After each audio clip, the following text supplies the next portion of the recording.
昨日落としましたチームとしてこれはどういうふうに捉えてますか。 Hello everybody and good morning, good afternoon, good evening. This is the Japanese B.LEAGUE Finals. It's game 2 coming at you live from Tokyo, the Metropolitan Arena. Jeff Taylor once again joined by Josh Bett and of course the RYUKYU Golden Kings and Imamura here in front of us. Keita Imamura trailing 1-0 after yesterday's opening defeat to UTSUNOMIYA Breks. It was a close game, really. Breks その中で trailing, 相手比江島選手とワンオンワンこの状況も今日も多々あると思いますが、これについてはどうでしょう。そうですね。本当昨日すごく大切なところで比江島選手に乗せてしまった部分っていうのがあると思うので。やっぱり40分間、彼にどれだけストレスをためさせるかがすごく大事になってくると思うので、ただ自分一人でなんとかするというよりかは、やっぱりチームとして、このレギュラーシーズンやってきた硬いディフェンスっていうのを続けていきたいなというふうに思います。改めて今日に向けて意気込みをお願いします。本当に先ほども言ったんですけど、まずはやっぱり自分たちの硬いディフェンスからボールをシェアして、バスケットボールを展開していくっていうのが自分たちのスタイルなので、それを40分間続けていけば確実に自分たちの流れになると思っているので、そこを意識して、自分が引っ張る気持ちでやっていきたいなというふうに思います。チームは今王手をかけています。これについてはどう捉えてますか。本当にまず1勝先に取れたっていうところは本当にすごく有利な状況ではありますけど、でも今日はまた新しいゲームなので、今日勝てば優勝なのでしっかりやっていきたいなと思います。昨日は第3クォーターまではリードを許す展開でした。これについてはどうですか。相手は本当に素晴らしいチームですし、どんな状況でも今の僕らなら対応できる力はあると思いますし、本当に我慢してチャンピオンシップを通してしっかりやり通せられているので、4クォーターの最後の場面で逆転できたんじゃないかなと思います。比江島選手は今日においてこのゲームどういうところを意識して臨みますか。やっぱり出だしのところで相手に勢いを与えてしまうと、今日のゲームに関しては本当に危ない状況になってしまうと思うので、本当に出だしから120%でやれるように自分も最初からアグレッシブにやっていきたいなと思います。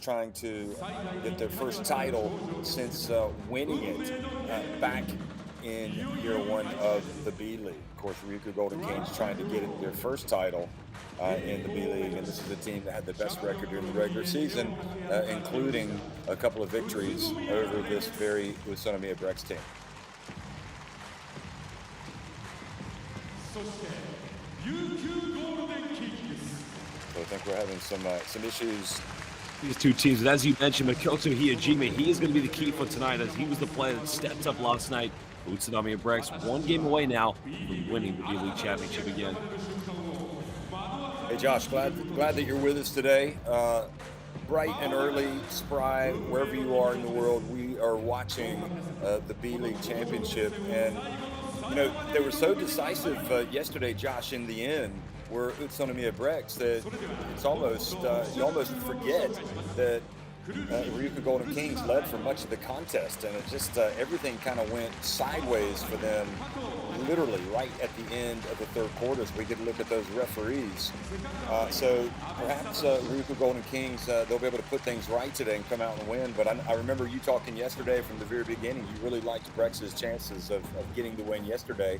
And I'm curious, do you think it's going to be more of the same today? It's always very interesting here in the B-League. One thing I love about the B-League basketball is that you have these back-to-back fixtures. You have them in the regular season. The team might go one weekend. They might play against Niigata Albricks on the Sunday, but then they'll play them again on the they'll play them on the Saturday, but then they might have to play them again on the Sunday. It's exactly the same here with the final. There's no respite. There's no time to sort of rethink the strategy. And this is going to be very tough now for UTSUNOMIYA Breks, because they know one win away from bringing that championship home. But for RYUKYU Golden Kings, it's do or die. It's now or never. They must give everything. Remember, they weren't just the greatest team in the regular season for no reason.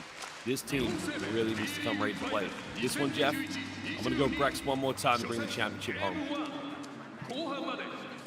Okay, well, they've certainly got the confidence from yesterday, and you would expect them to really come out and throw everything at them to try to get on top of RYUKYU Golden Kings. Don't give them any whiff of hope of comeback. Psychologically, it had to be a terrible blow. No matter what they talk about, the Golden Kings, about how they can reorganize and come back out strong today. You have to know that in the back of their mind, they know that they led by several points yesterday, but at no time did they ever look like they were going to be able to kind of step on the accelerator and pull away. And Brex,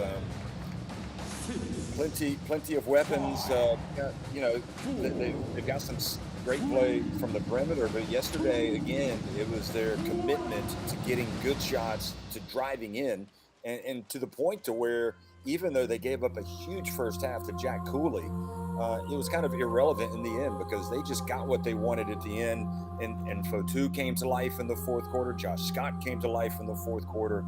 It was really a masterclass performance. And I think probably Coach Anzai made the right decisions at the right time late in that third quarter, reorganized his guys. And that's why they've got a great chance to get their hands on this trophy today. Well, one thing I like about Coach Anzai, Jeff, is that he's bringing Kai Tevez consistently off the bench. Now, you think about the caliber of players he has on the court, such as Ikaruga, not to mention Yusuke Endo, and of course, as we talked about, Makoto Hiyajima. Kai Tevez is a rising star, and at the moment, Anzai's bringing him off the bench to give him that little bit of a spurt of energy. This guy can play. There's a lot of uppers he can go to. Another player I'd be very impressed with, Jeff, was Chase Field. I mean, we've seen how great Chase Field was in Europe, making that transition to Japan. Yes, it's probably one of the best games I've seen him play this season. Well, you know what? You just highlighted the two players that probably we should have spoke about at the very beginning. I mean, Fielder and Tevez were just utterly outstanding. I don't think I've ever seen Kai Tevez play as well as he did yesterday, and as well as we've seen Chase Fielder play over the years. For me, that was just almost an MVP performance by him yesterday. I mean, he was that good. I'd say probably you'd have to say it was either him or Hiyajima that really deserved the moniker of the player of the game, the way that they took care of business. Josh also wonders, we look at this incredible pregame show. I almost feel like Han Solo is going to walk out of the corner here. It's one of the great things about the B-League is the production, and they really make it an event for the fans. It's not just the game, it's the show, and this is something else. And I'll tell you, that is a very futuristic looking trophy. The pride, we talked about the players, the clubs. When you get to this point of the season, there's so much at stake because when you look back on your career, you want to be able to point to trophies. Even more important than MVP awards and everything else, you want titles. You want to be able to say that you play for title-winning teams, and those are the types of accomplishments that Hiyajimas will be able to point to say, hey, I have been able to lift the title, and this is how good I was because I played for a championship team. It's very interesting you say that, Jeff, because you're absolutely right. You do want to look back in your career and look at all the accolades of everything you won. You look at UTSUNOMIYA and Brex. I mean, they have got two veteran players. One of the very first ever players to make it in the EBA, NISSAY, and one of the first pioneers of Japanese basketball in the early 2000s in Takeuchi. So, I mean, there's just veterans everywhere, but also, you've got a couple of Olympic players here, not to mention, maybe, just maybe, Japan could be in contention for the Asian Cup this summer. So there are a lot of accolades to be won. Well, Kai Tevez, I know that Tom Hovas has incorporated him into the national team, just like he has Kishimoto. And I think probably, by being a part of those national teams, that really does bolster the confidence. But again, it really is worth saying that Kai Tevez does seem to be taking his game to a new level.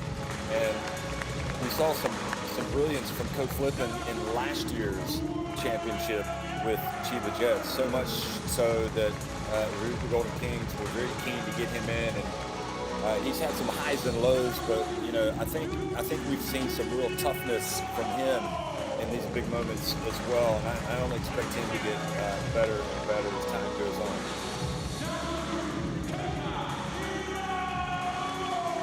There's Imamura, the man that, you know, he has to walk a fine balance of playing within that team structure, but at the same time, you know, being aggressive with putting the ball on the deck. And of course, Jack Cooley knows what he's all about. You know, he is all about owning the paint, owning that area around the rim. If there is a rebound, it is his, and that is also how he's going to score the bulk of his points. Again, I just do not think he could do much more than what he did yesterday. I mean, that was an impressive performance from him. But Imamura really needs to step it up, but he needs to do so within the context of the team.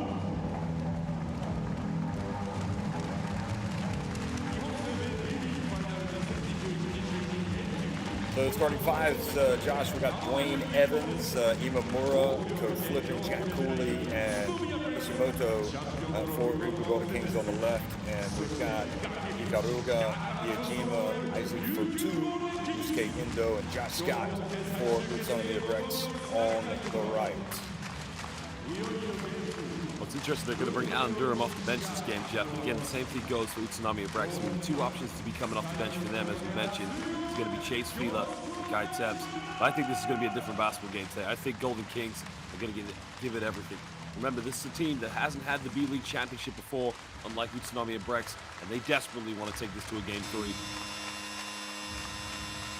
Well, the fans wearing the masks, of course, COVID is still a reality.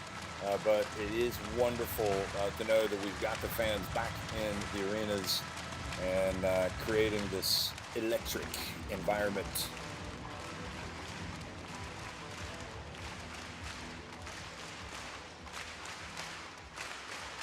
So the former RYUKYU Golden Kings player Josh Scott on the court for UTSUNOMIYA Brex.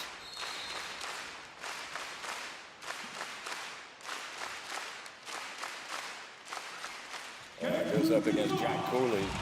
Jack Cooley and the RYUKYU Golden Kings win the opening tip. They are attacking the basket to the left on your screen.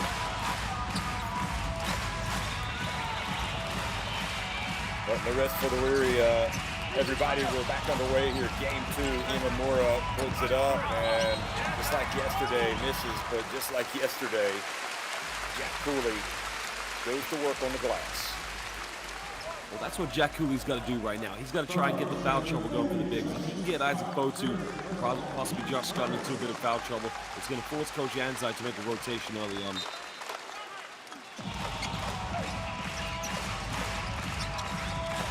Well, they were getting absolutely dominated on the boards yesterday. RYUKYU Golden Kings and Cooley were just having their way on the glass, but in the fourth quarter, of course, that changed a lot. There's Coach Flippin, ends up putting up kind of a crazy shot. I don't know if he didn't have a bad handle on it, leads to a break for Brex. And Ikaruga throws it up off the backboard and in. Jeff Kofi's got to keep trying to get into the paint there. But, you know, when he makes that decision, gets inside, he's got to be able to read what he's doing and not predetermined. He's going to be a key factor today for the Golden Kings. Evans over to Kishimoto. That's an air ball, but again, Jack Cooley giving his team a chance with his brilliance on the boards. Evans, what has happened to the shooters? So RYUKYU Golden Kings. Evans again, finds that off the back of the rim. I'll tell you, I've had the luxury of doing a lot of RYUKYU Golden Kings games this season, and I have not seen them struggle the way they have struggled missing open jumpers and missing them badly, and turning and scoring is Scott. Great Scott.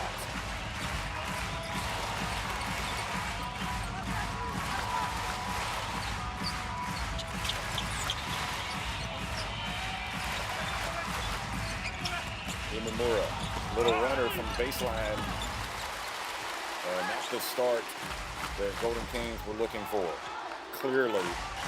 Perhaps the longer they go without a basket, the more it's going to weigh on them. And Jeff's got to love the hesitation.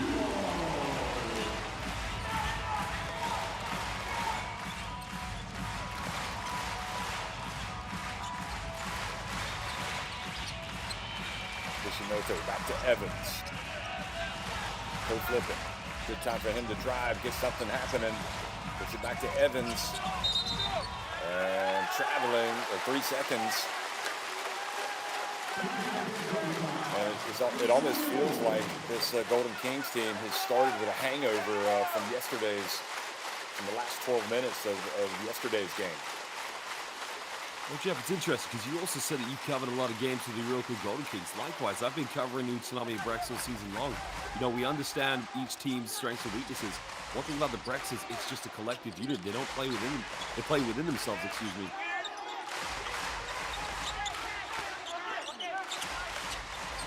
Ikaruga for 3! And 9-0 lead. Forcing a timeout, Brex could not have had a better start to the game.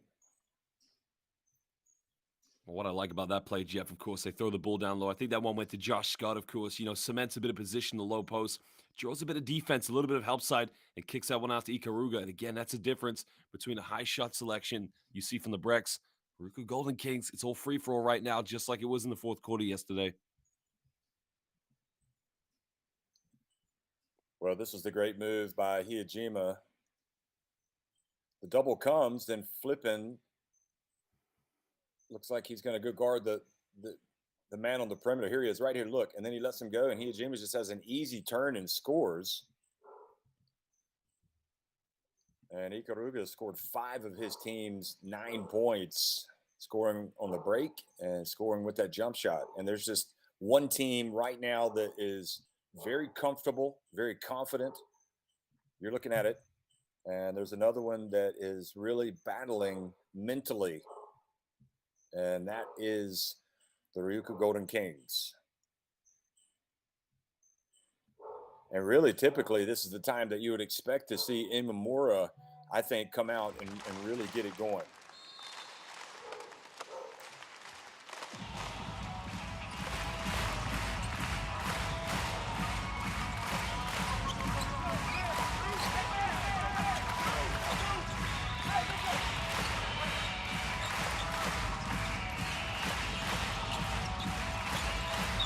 So RYUKYU Golden Kings and much better. Oh, Kishimoto misses the layup. I mean, how bad can this get? And Kishimoto simply must finish that layup. I mean, he had it wide open right in front of him, and then just kind of flicked the ball up. And Cooley goes down.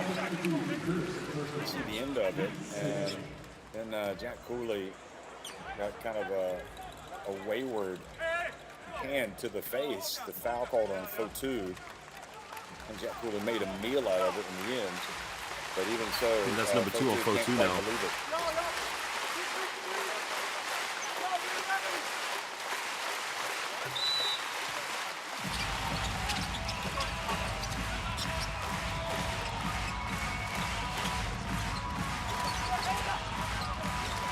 Flipping. Back to Kishimoto. Steps, puts it up, and good.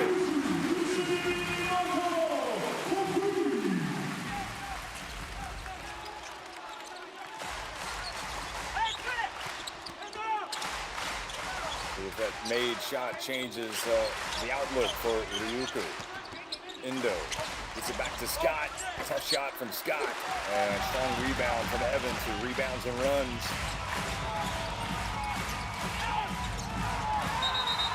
And Evans looks like he caught Hiyajima throwing his left arm. If they're gonna make that call, you would almost think that they would go and review it and see if there was a potential unsportsmanlike. Watch this. But again, similar to Cooley, looked like Hiyajima kind of made a meal out of that at the end. Hiyajima dribbles in, puts it up, and fouled by co-flipping. It's a little smart move by Hiyajima here, Jeff, because you can see he's got nothing here, but he identifies just where co-flipping is. Just makes a little bit of contact. It's a very poor shot, but again, he holds himself with 2 shots. A very high IQ play there by Makoto Hiyajima.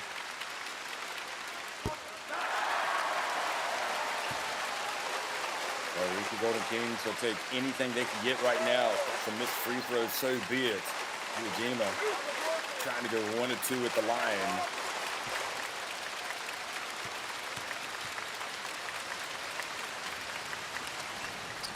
And he does indeed make the second.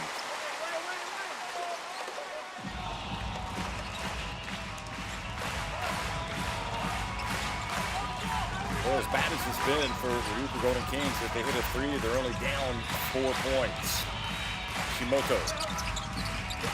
Goes down, passes back over to Evans, down low to Cooley. He goes to work and gets to the drop. Boy, that was a tough make. Nice soft shot from Cooley. Well, Golden Kings have to keep going at Isaac Fotu. They identify that he's got 2 fouls. They want to keep getting him in foul trouble. Keep giving the ball to Jack Cooley.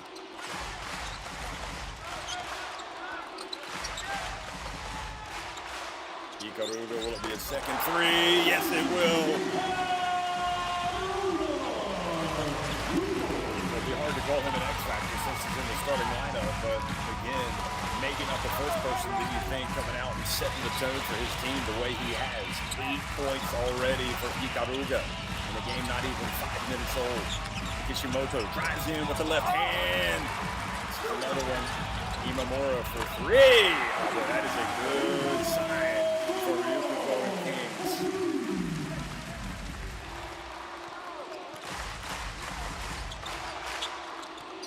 And this layup actually works to your advantage when you follow it up with a 3-pointer. Ikaruga hands it off to Scott. Ujima. This pass batted by Imamura. They got to hurry, and Endo launches it, and Cooley, not able to rebound with Scott behind him. That is not going to happen very often, but a costly failure, so to speak, on Cooley because he had position. Josh Scott's going to get the assist for that one. Post flipping, whips it over to Dwayne Evans. And Evans again missing another open 3-pointer, and Cooley keeps his hand in there, picks up the foul. Wouldn't be surprised if he came out of the game here with Durham waiting to enter. Just got lots Probably what the RYUKYU Golden Kings need right now. Just this little change of some burst of energy coming off the bench, and Durham might be that player. Cooley looks like he's getting a bit tired, but now you can see already Coach Anzai bringing the double change. This is where it's going to be a big moment now for Utsunomiya Brex. Yeah, it just does not get any easier when you can sub in Teds and Feeler for Utsunomiya Brex. Ujima has it knocked out of his hands by flipping him. Feeler. Teds. His pass batted by Imamura. Much better for the Golden Kings.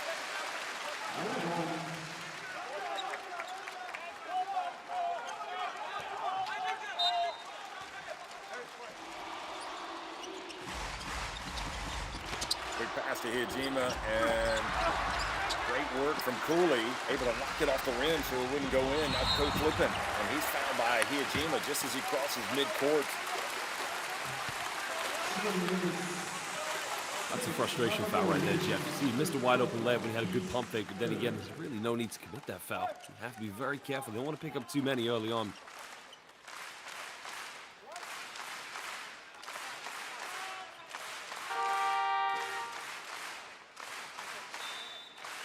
Onodera is going to come in for Imamura.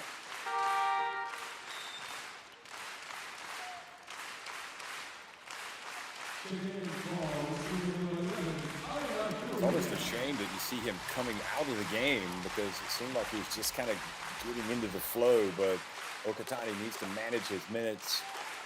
And meanwhile, coming in also for Brex is Araya. So he replaces Ujima. Durham struggled yesterday. Here he is. Nice turn, nice score.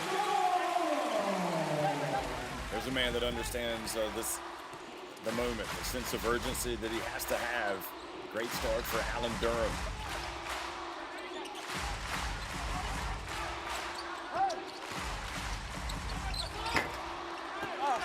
And miss from Araya. And another opportunity now for the Golden Kings. Kishimoto. Back outside, wide open, co-flipping. And these misses is Cooley not able to rebound it, Josh. These misses wouldn't be so painful if they weren't open looks, but they are missing open looks from deep. The Ryukyu Golden Kings. I was about to say the difference is that shot right there. It's a penetration kick out. It's a high percentage shot, but as you mentioned, if you're missing the good ones, then it's going to be a very tough game for you. Terrific drive. Kontev's making an impact early. Turns up well with the likes of Scott, and now the ball goes off the hands. Oh, it's going to stay at this end. I think Feeler thought it was going the other way. Yeah, so did I. I'm probably going to change the call.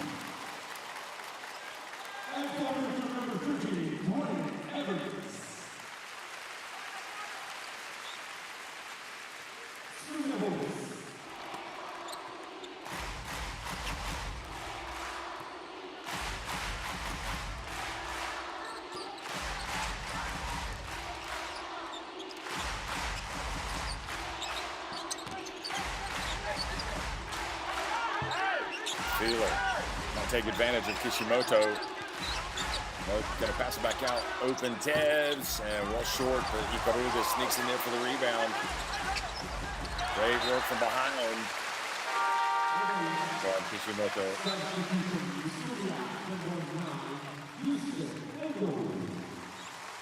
I like that for Kishimoto there, Jeff, because you know the one thing when Chase Feeler gets the ball in the low post, he's going to do one thing: back down, and go for a fadeaway jump shot. You got to make it tough for him. You got to try and make it difficult for him to get the ball in the position he wants in the low block. So Ikaruga sits down. He's got 8 points, and also Imamura comes back into the game for the Golden Kings. Araya on the baseline. Imamura didn't give much away there. A little bit of contact, but no call now. Again, another opportunity for Ryukyu Golden Kings. They're hanging around, but they've got to start getting that scoreboard ticking over a little bit more. Here goes Durham. Ooh, a little bit out of control. And foul has been called. Late cool there, Jeff. I mean, it's a good move by Durham, and I think it's the right one, but again, a little late. Let's have a look at the replay here. Yeah, you're right. I thought it might have been a charge at the beginning, but the defender was getting in a little too late. Hamilton comes in.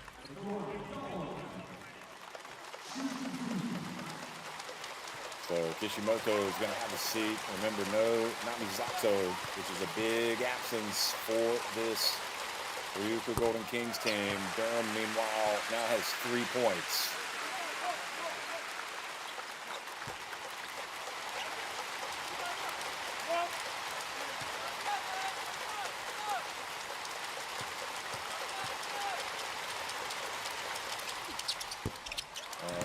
But Blaine Evans with the offensive rebound.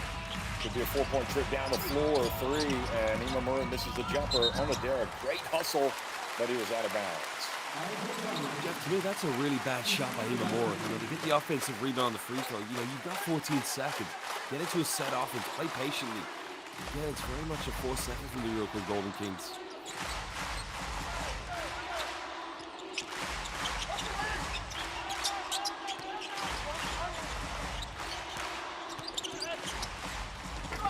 Will drive as Fotu not there, but an offensive rebound and put back for Feeler.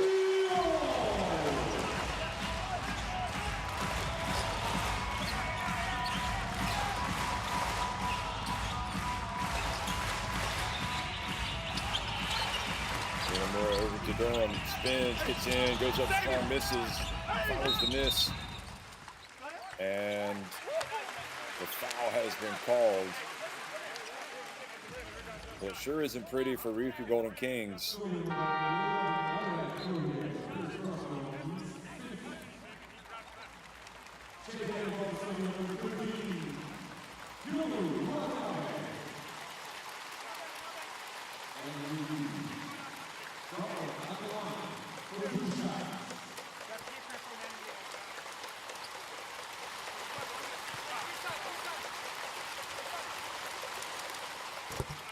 Allen Durham makes the first.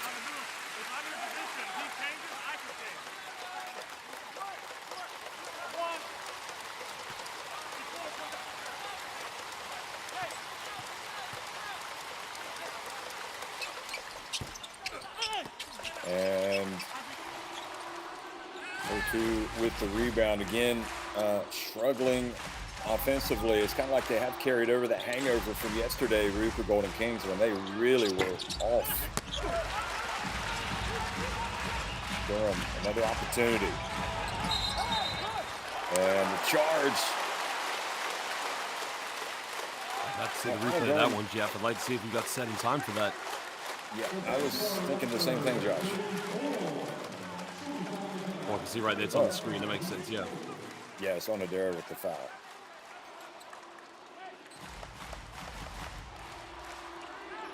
So about a 2-second, 3-second differential on the shot clock.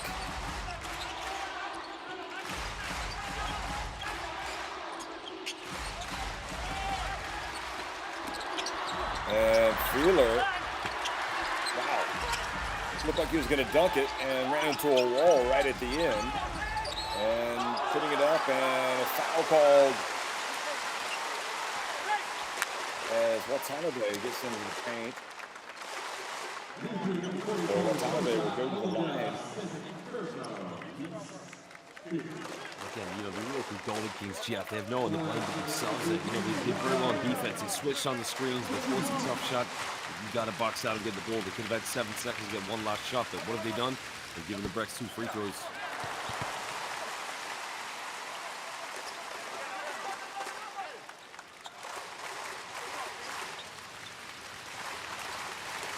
You really feel like at some point RYUKYU are going to play better offensively, but they have not looked good offensively in this entire finals. The second free throw is good, 2.5 seconds. Imamura doesn't mess around. He throws the 3/4 of the length of the court, hits the backboard.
Imamura.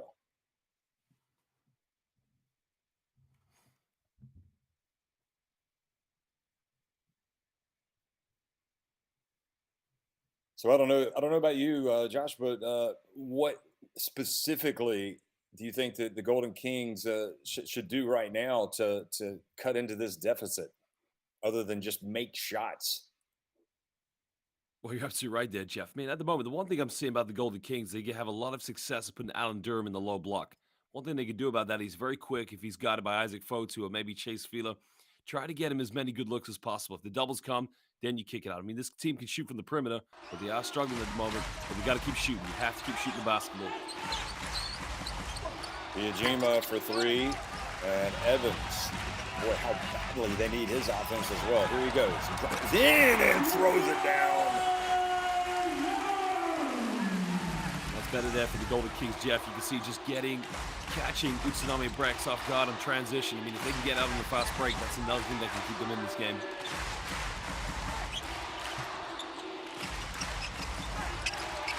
Guy Tibbs doesn't settle this time. He drives in and scores with the left hand.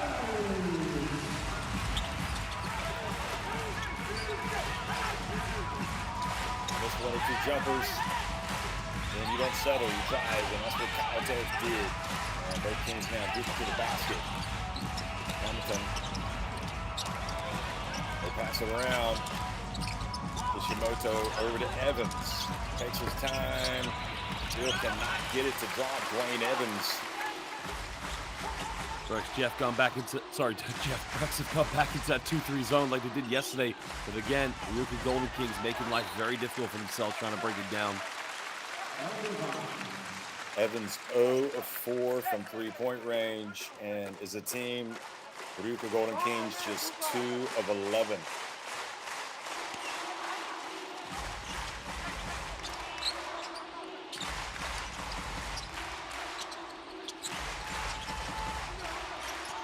Real opportunity here for Tevz and Bricks. And quickly up to Kishimoto. Durham spins back outside. Kishimoto bangs it off the back of the iron. I mean, it has been ugly from three-point range. Fotu hooping and scooping. Just gotta love how the Breaks get out of transition quickly. Starts with Kai Tevz, but again, the trailer running down the middle, Chase Fila. This team can really punish you in transition.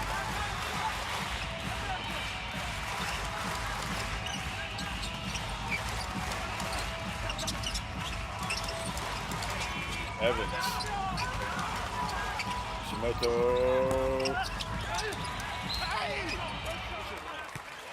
Jeff, you see that again. They went down to the low post to Alan Durham. The double team came, kicked out to Dwayne Evans. He was wide open. Lost his confidence now. Didn't shoot the ball. That cannot happen. When you have a high percentage shot like that, he's got to take it.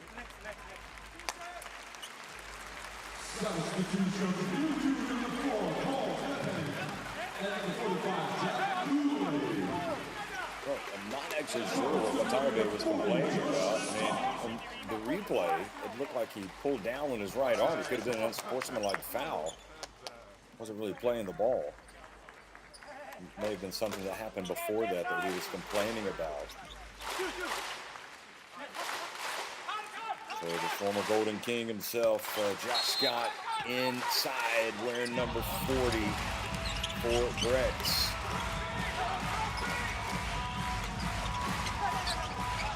Flip it. Maybe he can start to get something going. Okay, Cooley back in. Over to Durham. Durham from deep. It's good. Wow. They'll take anything. They get it, and it's back to an 8-point deficit.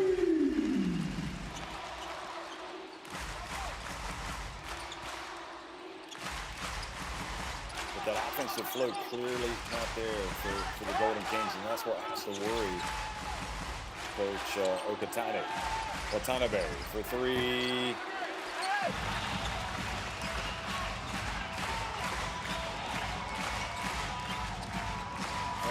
So many opportunities to pull away. And here is Hiyajima coming up with the loose ball. Tez bounce pass to Scott. And one. So what a trip down the floor.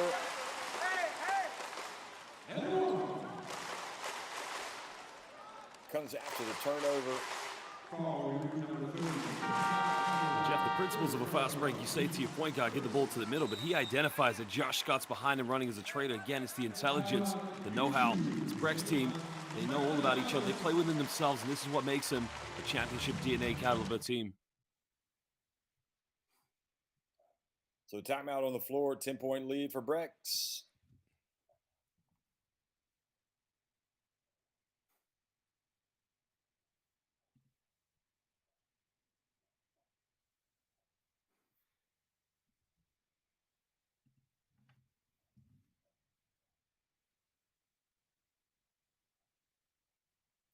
So what's Coach Okatani talking about right now with his team, Josh? I suppose trying to get his players on the same page offensively so they don't turn the basketball over and it leads to the easy points. Well, I think the problem right now for the RYUKYU Golden Kings, Jeff, I mean, there's not much X's and O's that he can put in at the moment. I mean, his team have lost their identity. The whole regular season, having the best record for the whole year is gone. For them, it's about playing for pride right now because they had just been outplayed, outsmarted by Utsunomiya BREX.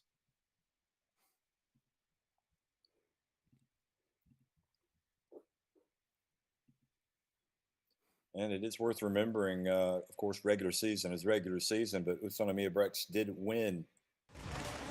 Sorry, RYUKYU Golden Kings did win both of their encounters.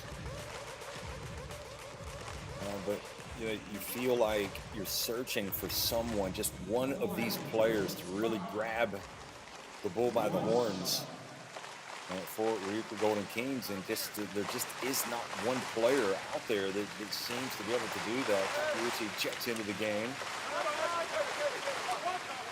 But Jeff, another thing you could take into consideration, the fact is that, you know, the Utsunomiya BREX, they were here last season. They know what it takes to get to this level, and they went to 3 games against Chiba Jets. But another thing I've got in mind is both these two teams were undefeated coming into this final.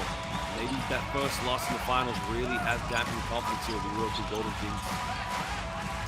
Yeah, and again, they were leading late in the third quarter, and then just everything went horribly wrong. There's Durham. Over to Kishimoto, rattles out.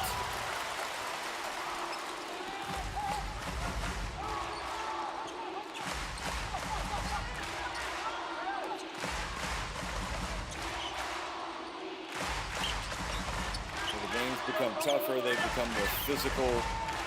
Better defense really in playoffs, and we're seeing that today. And Scott drills the 3. Was that a long 2? Doesn't matter. It's a 13-point advantage. But even then, Jeff, after picking up there, just how wide open was Josh Scott when he had that shot? With a hand up or something contested. You know, it's just too easy right now for Utsunomiya BREX.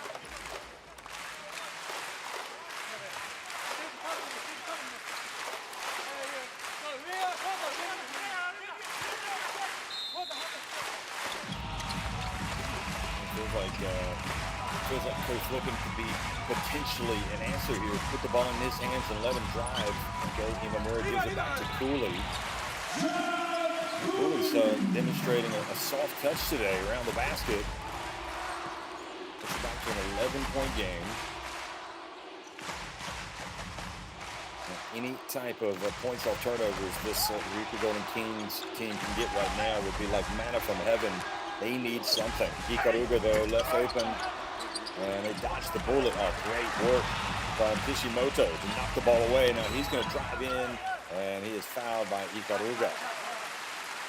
That's good there by the RYUKYU Golden Kings. Once they played a bit of good defense, forced a tough shot and rebound, Kishimoto right away in transition, drawing the fouls. If they can get to the penalty with a few minutes to go here in the second quarter, they can just start to chip their way back into the deficit.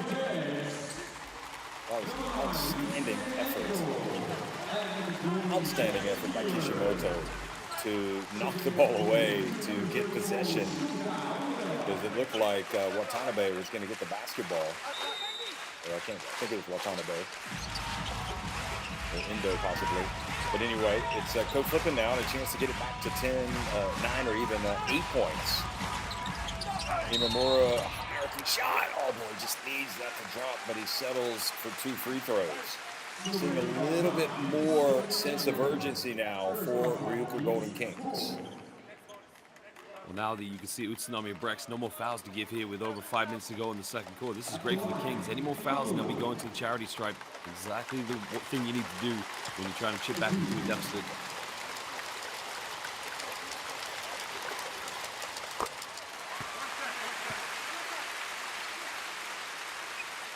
Well, I was thinking perhaps the answer was to get it to Coach Flippin, but now it really does seem to be Imamura holds the key for this team.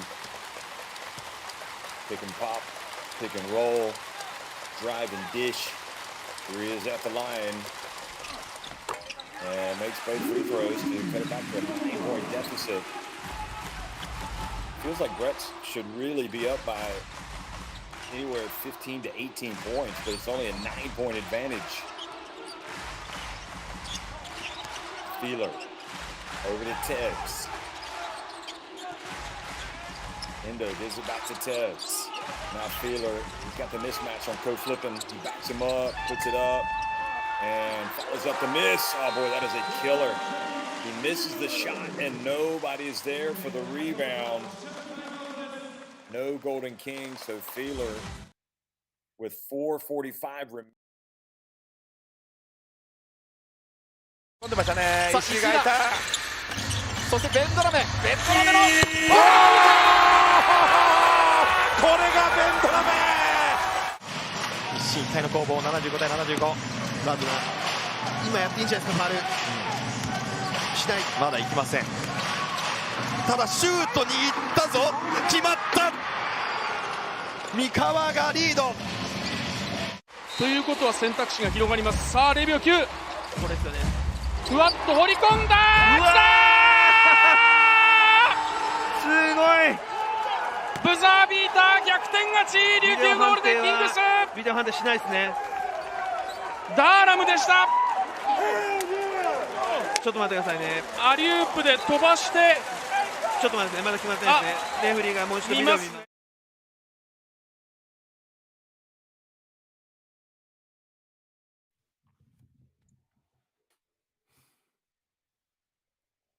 Well, here's Dwayne Evans.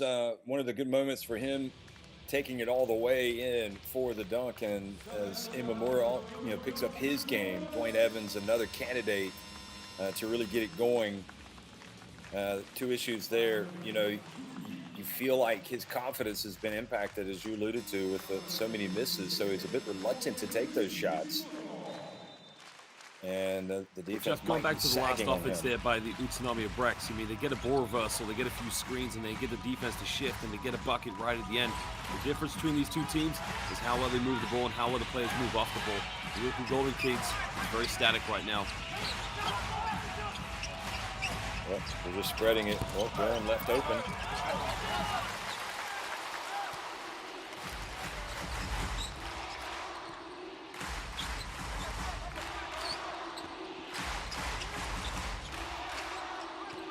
Endo dribbles right. Takeuchi in the right corner. Feeler gets in. It's a good looking move, but doesn't make it. Now flipping open floor.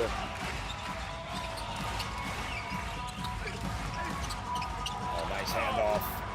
Terrific play. Jack Cooley maybe a little unlucky to get a foul called on that play as well. That's why he's complaining. Definitely got the body I think it's the same thing. I mean, Chase Feeler went flying in the air to try and block him.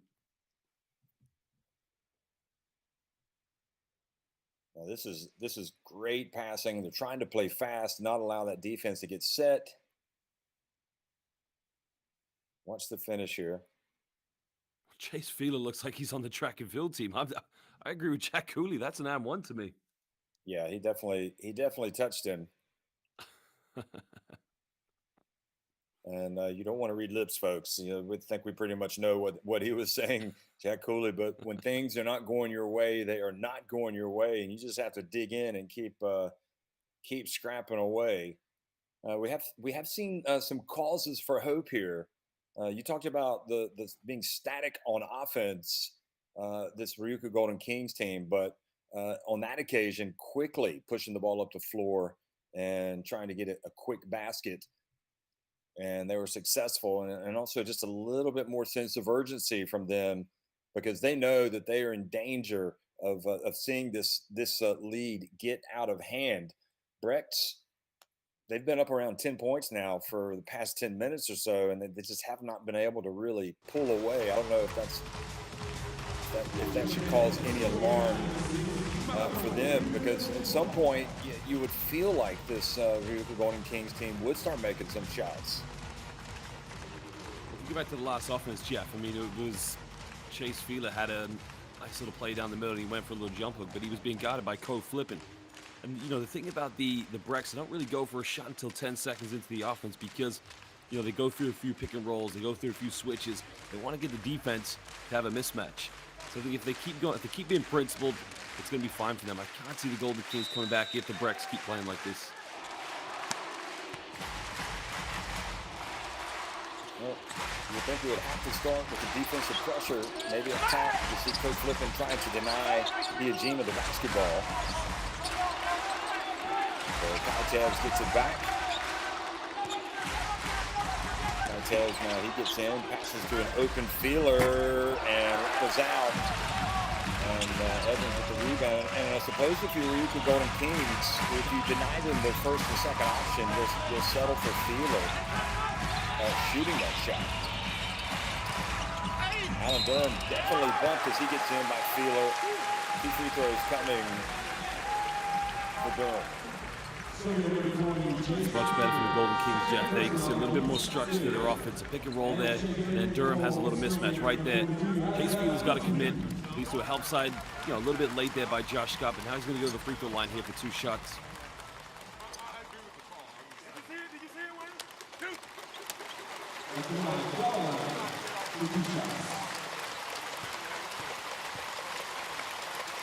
Durham back to the free throw line.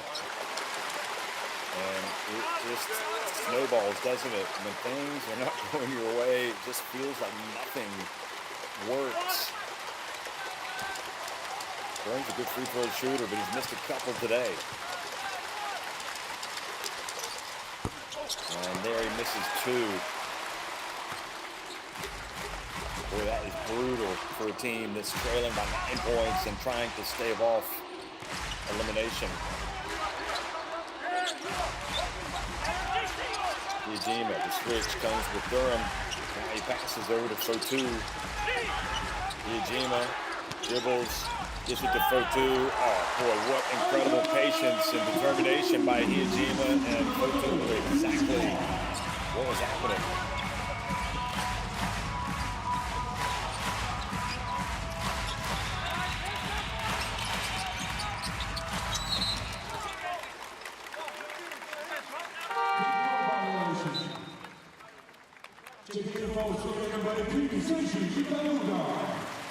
Last play, Jeff, the penetration by Yajima, the dish off there to Isaac Fotu.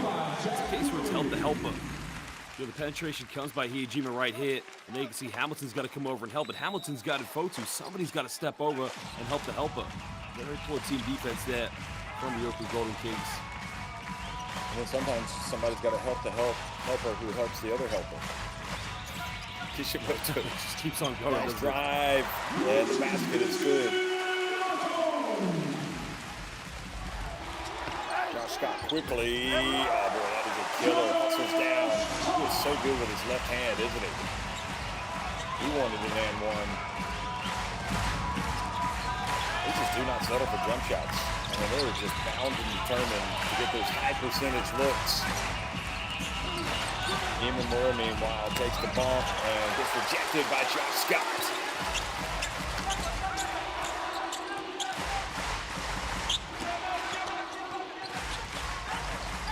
Yajima going to work on co-flipping. Oh boy, he just owned him. I mean, you can't fault co-flipping there. I mean, there's not anything else he can do. He is trying to guard a bigger player without committing that foul.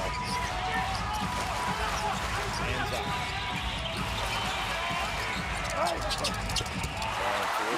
Kishimoto. I mean, I say Hijima is bigger than co-flipping.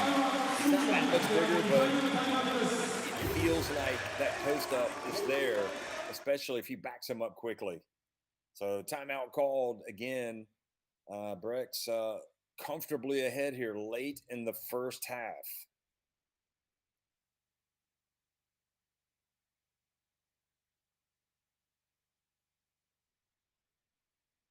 Josh, we've seen a little bit of this from Kishimoto now. A couple of drives, a couple of buckets. They've got to be able to do this offensively, but the other thing is they've got to get stops. I feel like the Golden Kings are just waiting for players to step up, and it's not really a collective effort. I mean, it's a great move by Kishimoto, but it's almost like he's done it once. Let's depend on him to do it again. You know, everybody has to play a role. Even if you're not the person scoring, go set a back screen, go do something. Make sure you're making the defense have a tough time. And again, it's just too easy right now for Utsunomiya Brex. And this is Scott hustling ahead, and I think he was unfortunate also not to get the and one. I thought they might have called a foul on Ikaruga there when Imamura got into the paint, but Imamura didn't say anything.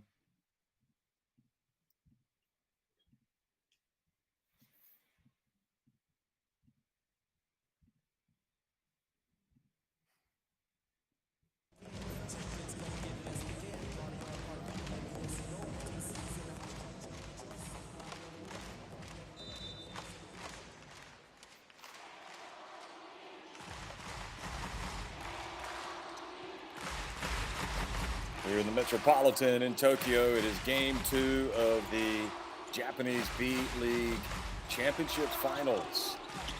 Iijima takes what the defense gives him, misses the shot, and coolly they ride their luck as Brex missed the putback.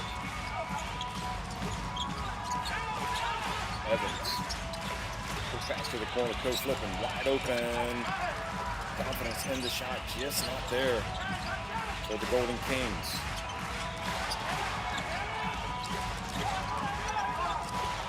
Kishimoto from the right, and he misses coolly with the offensive rebound. Just keep putting them up, and finally, the three-pointer drops for Imamura.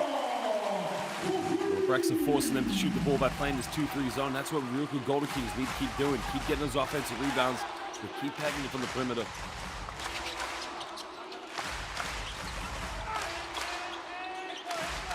7-second difference from the game clock and the shot clock. Endo.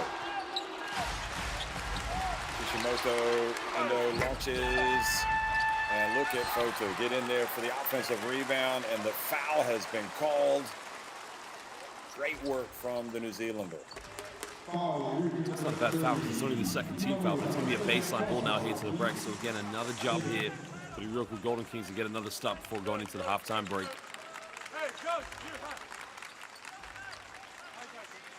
Imamura guilty of the foul. 5.3 seconds remaining, so plenty of time for Brex to get another basket here before halftime.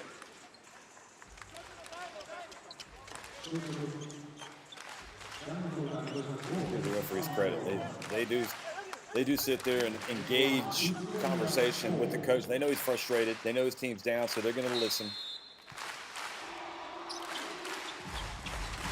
And the pass into Scott. Fading back, just enough time to launch one, and oh, he almost hit it, Dwayne Evans. That would have been something else, wouldn't it? Threw it off the back of the rim. And at halftime, it is UTSUNOMIYA Brex leading 38-30 over Ryukyu Golden Kings in game 2 of the Japanese B-League Championship. Josh doing his flex for us there. Hey, Josh, how you doing? Been in the weight room today already. Very well. How you doing, Jeff? It's been a struggle for, you've alluded to it, the movement on offense, everything for Ryukyu Golden Kings just isn't there, and it would help if they start making some shots. That would help the confidence. But they are fighting a mental battle, and I think they've done well, to be honest, to trail by 8 points at halftime. If you said to me before the final that Coach Anzai of UTSUNOMIYA Brex is going to play a 2-3 zone against a team with the best record in the B-League, I would say that's a very poor decision because, when you get to professional basketball, you just got to have a very solid high post and a very solid low post. You just got to ping the ball, let the ball move. If the defense doesn't shift, then you start to penetrate. But the Ryukyu Golden Kings, they are making life so difficult for themselves right now. Too much dribbling, too much isolation. They got to play exactly like the Brex are. Patient, build up, get a few shifts, make the defense have to commit, get a few people sort of, gambling so that, you have an advantage. The perimeter shooting isn't working at the moment, but they have to keep shooting the ball. UTSUNOMIYA Brex have basically just said to the Ryukyu Golden Kings, hey, we killed you in game 1. You can't shoot the ball very well from the perimeter, so we're just going to stick in the zone. But again, that should just be bread and butter for the Ryukyu Golden Kings to break down, but they are making life too difficult for themselves. Well, Josh, while we got a minute, quite an interesting day yesterday, wasn't it? Especially down in Manila, where they had a watch party. Some Filipino players, five players there. The Japan ambassador. It was quite an event, and just goes to show it's a testament to the B-League and the popularity that it has all throughout Asia. And I know there are a lot of people watching this across the Atlantic, across the Pacific, wherever you are. You got players from all over the world in this competition.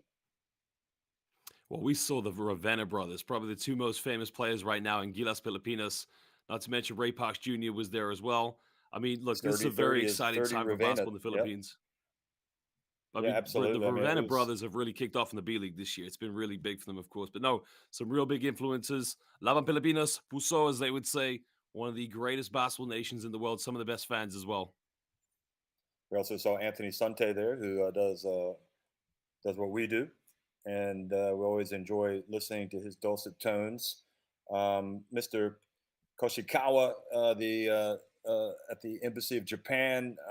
He took part in the event, and it was great having him in there as well. So I know that today probably having their own individual watch parties, and wondering if we're going to have a game 3. And who has the toughest job now? Is it Okatane or is it going to be Coach Anzai? Because you don't want any type of relaxation to settle in if you're the Brex team. You were in the spot last year where you got to the finals, but you weren't able to beat Chiba Jets. You want to make sure that you finish things off this go round. That's what I thought, of course. Coming back for a second final, remember, they lost Ryan Rossiter. He was a huge loss to them. He also played for the Japanese national team in the first window, or the second window, I think, of the FIBA Asia Cup qualifiers. But he went to Alvak Tokyo along with Seba Saiz, who was with the Chiba Jets when they won the championship. Speaking to a lot of players, a lot of coaches in the B-League, everybody said to me that Alvak Tokyo were going to be the favorites. But if you look at the Brex, what have they brought in this year?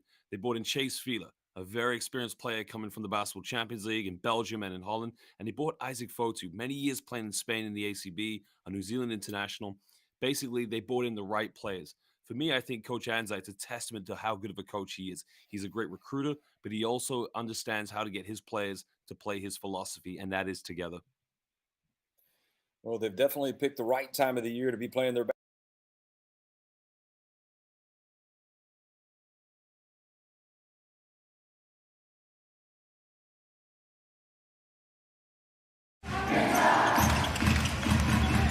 ラメナ、今度はジャンパー決めて10点差として第1クォーターのブザーです。中インサイドで勝負に打った、ただシュートにいかない。1人かわしてラメナ、これはショットクロックギリギリで射抜いていきました。ここはスイッチ、ラモスと名誉、そしてマブンガに辻がついているドワイト・ラモスのスリーポイント、やり返しましたドワイト・ラモス。長谷川もう一度奪い返した。ワンウェイじゃフェアウェイ、よく入れましたね。決めましたバックボード。結果的にはいいファウルになった。 そしてこのトランジション、最後はラベナ、ブザービーターとなりました。はい、これですね。しがらしい織間さん、このトランジションからのラベナ決めきりましたね。これももう北海道としては分かってるはずなんですけどね。まあ中野選手がちょっと遅れてしまいましたね。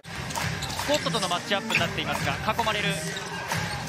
パークス出して最後もう一度パークスへスリーポイント。ショットクロックギリギリ。これは助けられましたね。激しいディフェンス、パスを出させない。スクリーンを使ってなんとかフリーを出す。そしてラベナ遠目からスリーポイントシュート。最後ブザービーターになりました。中心にですね、そこを狙っているので。遠藤、ここも決めてきた。早くも第1クォーターで遠藤が12得点。滋賀の方はこう対応ができてないですよね今。ラベナロングスリー、ラベナスリーポイントでお返し。29対14、15点差がつきました。ラモスのスリー決めた。第1クォーター最後の最後はラモスが決めました。これを驚きました。吸い込まれて、まだ今ベンチですけども、木下選手が出た時に、そして抑えられた時ですよね。オフェンスとブレイクでどのようにそれをダウンするか。これ10秒。レイパークス、エサトン、最高、失礼、伊藤、ふわっと浮かせて、レイパークスジュニア。うまいですね、素晴らしい。さあ新潟ボールから再開です。オビバラス、ダンコンテストか。そして原が行きます。そしてギャビングがまたボールを取りまして、そしてラベナが面白い。ここはなんともおしゃれなパスになりました。いやー、視野の広さがありました。キーファー・ラベナ、28歳です。広げようとしてこうですね、アウト出したところを引っ掛けに来たっていうねプレーですよね。この辺は滋賀はね、意図してインサイドをやっぱ潰しに来てますよね。はい。さあガドソンが戻ったレイクスターズ、ラベナダンクだ。ワンハンドダンクを見せましたキーファー・ラベナ。そしてここで第3クォーター終了です。いや京さん、結局第3クォーターは、このクォーターだけ見ると36対19。はい、そうですね、もう36点、タイムを取っちゃいましたね。わあ、しかしこの最後の残り8秒。よく守った3円。ラベナ、スリーポイント決まりました。残り 2.2 秒で同点。これもアンダーといってディフェンダーが下をくぐってるのをしっかり見極めた上で、いやーよく沈めてきたサーディ・ラベナ。難しいですよね。リバウンドは森山。三原が来ていましたが頑張っています。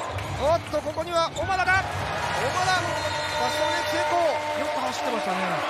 としてはスモールフォワードの選手なので、相手ビッグマンに体を張るっていうところももちろん求められますけど、まあこうやってね、川渡からここを狙ってきた。コービーパラス奪った。さあパラスかわしてダンクだ。勝ちを決定づけるようなダンクが決まりました。パラス、時間が迫っている。もう時間がない。ラベナー決めた。なんと素晴らしい。なんとラベナー、今のプレーです。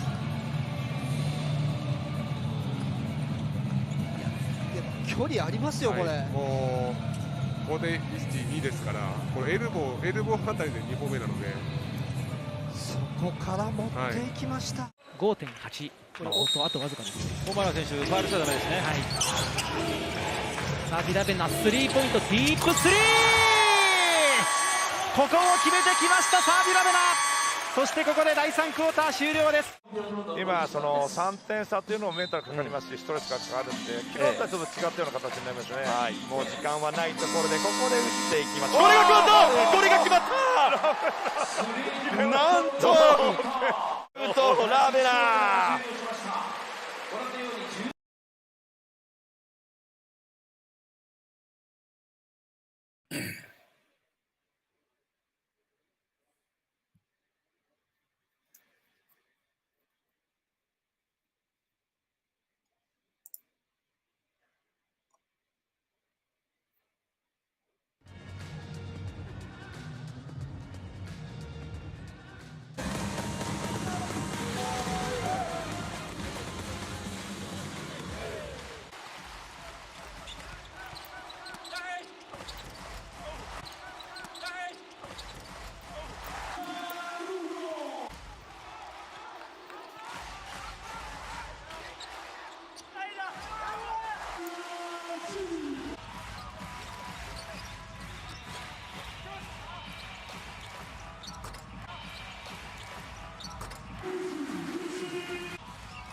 以上、各社の協賛により日本生命 B リーグファイナル2021-22が開催されます。Well, we are at halftime here in Tokyo, and as we look at the stats, 38-30, UTSUNOMIYA Brex on top of RYUKYU Golden Kings here in Game 2 of the championship final, the B-League.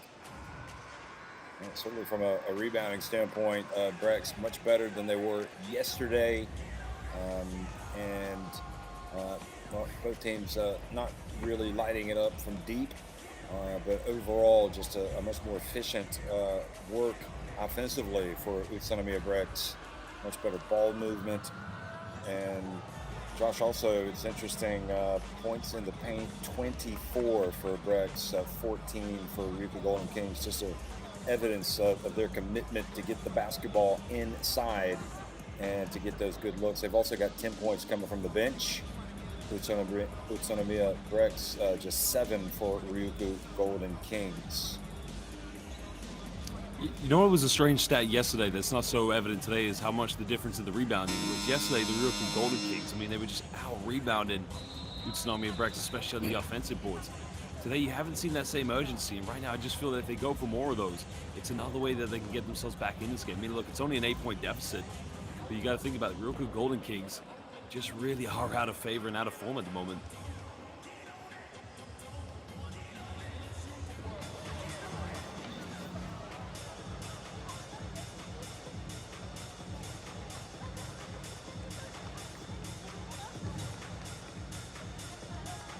The Tokyo Metropolitan Gymnasium watching the finals of the championship here in the B-League, and RYUKYU Golden Kings, they don't want to bow out meekly. They were basically run out of the gym yesterday in the fourth quarter, and it goes without saying they have got to start this third quarter strong. Imamura has 8 points to lead them in scoring, 7 points for Kishimoto, who has come to life a little bit, 6 points for Cooley, 7 points for Durham. But as you alluded to, it's not so much, you know, the fact that they've got guys scoring points, it's how they're scoring, and you know, the offensive flow isn't really what they need it to be. It looks a little bit more organized, a little bit better for UTSUNOMIYA Brex, who have 9 points for Josh King, 8 points.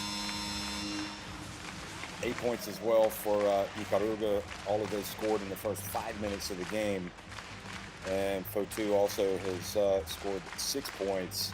It's a balanced attack, and you would have to think that Coach Anzai is in a very good position right now. But again, you simply cannot take your foot off the pedal against this Golden Kings team, who are just looking for a little bit of something to get them going. Well, it's a new half now for the Golden Kings, as you mentioned, just a little bit of a spur, but for me, I think it's Alan Durham. I mean, they've got to keep trying to get him the ball in the low block and just get him going. I mean, especially in transition. I don't feel they're very good in the half court at the moment, but if they can try and play a fast break style, maybe, just maybe, they can give themselves a chance. Well, if it's going to be Durham, he's going to have to come off the bench because he is not starting here in the second half. It's possession for RYUKYU Golden Kings, now attacking the basket to the right. Kishimoto hands it off to Cooley, much better. They knew exactly what they wanted. And as bad as it's been, Josh, it is only a 6-point deficit for RYUKYU Golden Kings.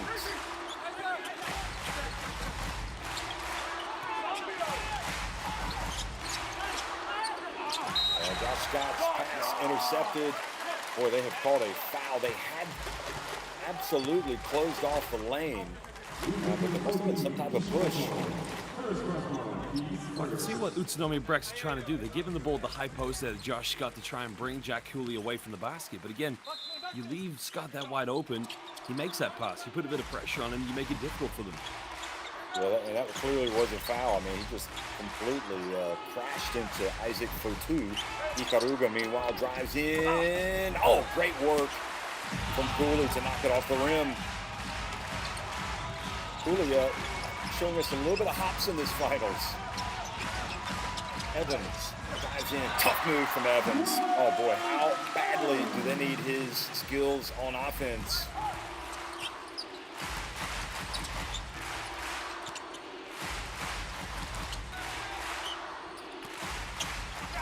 Bounce pass over to Fotu. Tall black. Jeff, this is where the Brex now, they just weather the storm a little bit. Again, a very patient build-up, and that's how they break it down here. But this is good from the Golden Kings. They've got to keep going back at UTSUNOMIYA Brex.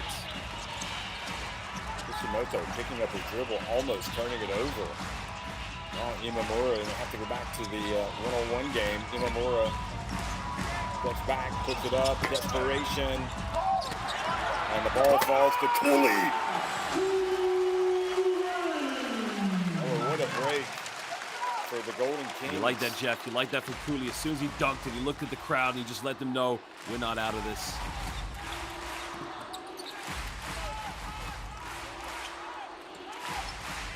Ryukyu. It's about to Scott. Over to Indo. Yusuke Indo. More rebounds to miss. Over now, but here comes the Ryukyu Golden Kings. Imamura checked by Indo. Over to Evans. He gets it again. It's a 2-point game. Different team now, Jeff. A team with a bit more insurgency, a little bit more confidence. But the question is, can the UTSUNOMIYA Breaks, can they weather the storm like they always have done this season? Ikaruga's got a watch leading with that left forearm going up against Kishimoto. Indo gets it back to Futu. Little jump hook. Not there. Great hustle, and it's going to be batted up and chased down by Flippin. Good work. They don't settle. They swing it over to Evans. And he is bumped out of bounds by Josh Scott. And a very encouraging development here early in the third quarter is that Dwayne Evans now is getting the ball in his hands and able to become a little bit more assertive. That was great patience. Might have been tempting for Flippin to shoot that shot. Here was the miss, and Kishimoto alertly batted the ball up floor. But Evans not able to tie it. Ryukyu steps back for three. Good! Wow.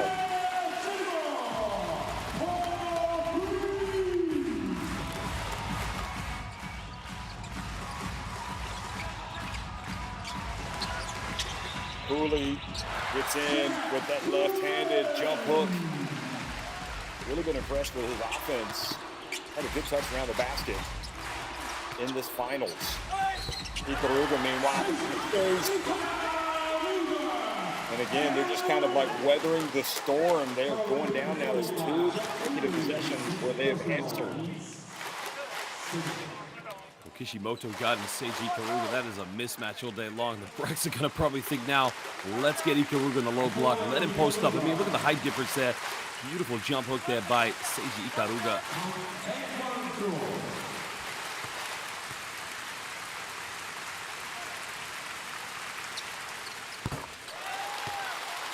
He rattles in the free throw and takes it back up to a 6-point advantage. Remember, the Ryukyu Golden Kings had an opportunity to tie it, and they missed a shot in the lane, and now Breaks are back up by 6. Imamura with a runner. Oh, wow, what a teardrop.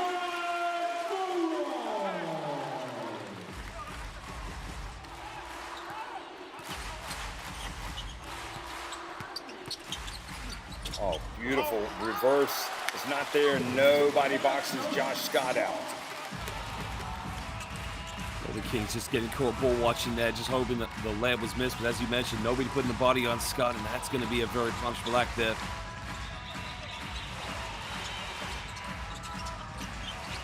Kishimoto in the paint, hands it off to Evans, and he's fouled.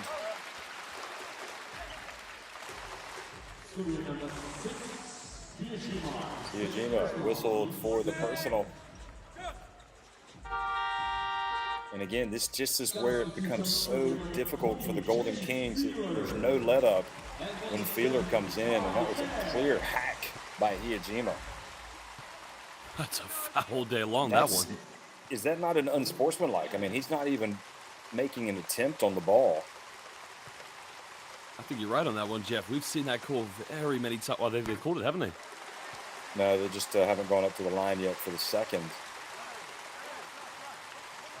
And what makes it worse is that Evans misses the free throw. So if they were to call that an unsportsmanlike, you're looking at a potential 4 or 5 point trip down the floor. Now it seems the best they're going to do is to get 1 if he can make this free throw.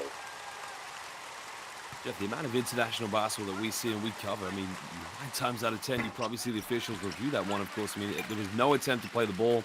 It came from the side, a very aggressive hack there from Makoto Ryukyu. Yeah, that would be my one comment as well, is that I don't want to say they're reluctant to review it, but there just aren't as many unsportsmanlikes called in the B-League Championship. Ryukyu goes to work on Evans, swatted, but the ball falls to Ikaruga. And look at Scott keeping it alive. Great defense. Imamura.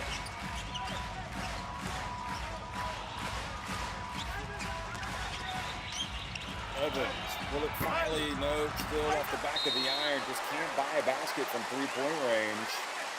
Evans.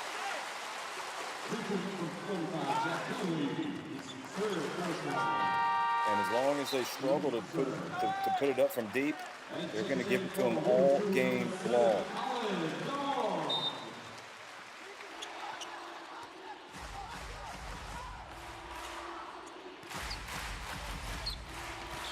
Evans has misfired on, I think it's 6 attempts from three-point range. Tev's in the game. Pass it around. Feeler. Now Ryukyu, guarded by Flippin. And Flippin fouls from behind. At one point, you have to pull back and just let him take that shot rather than putting him on the line. You don't want to foul the jump shooter. Let's think about Makoto Ryukyu. Anytime you got him, you know he's going to pump fake. I mean, he almost pump fakes every time he's being guarded in a one-on-one situation. You just got to, at some point, just keep a hand up to him. Go flipping, making life too easy right now for Makoto Ryukyu.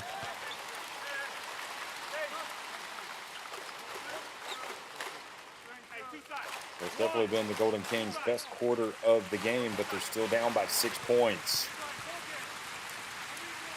Rex Nation looking on hopefully that they're going to take care of business today and celebrate their second ever B-League championship title. Durham fouled from behind by Kai Tevz.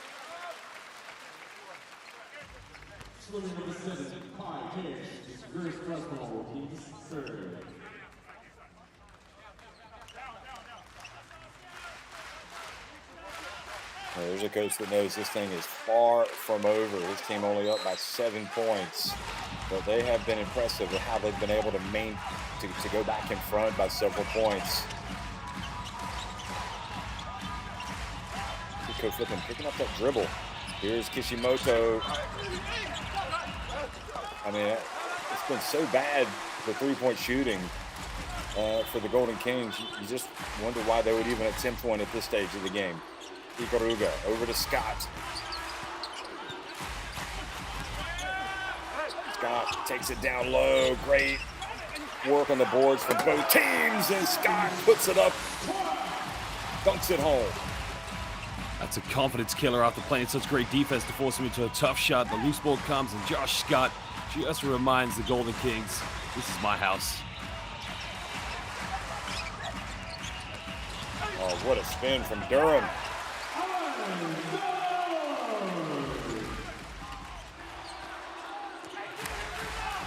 Well, they've got to win the battle in the paint. That much is clear. The Golden Kings, they're going to have a chance because that's where they keep getting punished. Ikaruga, meanwhile, goes up against Imamura. Has it knocked away and leads to a chance for Coach Flippin. Great hustle down the floor, and there's the follow by Evans, and he's fouled from behind by Ryukyu. That's what's going to keep them in this game, Jeff. Right now, they're struggling with the X's and O's. They're struggling with the offenses. Hustle points, second shots, fast break, anything to keep the Golden Kings in this game. Makes this free throw. It could be only a 4-point ball game with 3 minutes to go.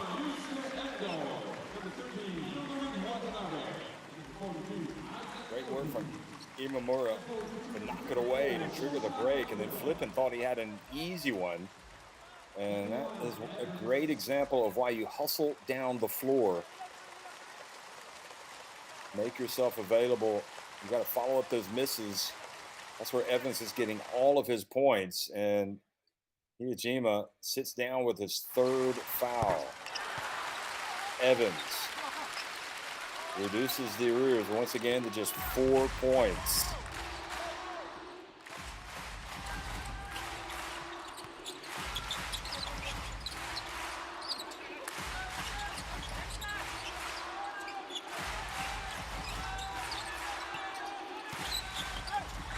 Tevez a little bit out of control and then reaches in and commits to foul.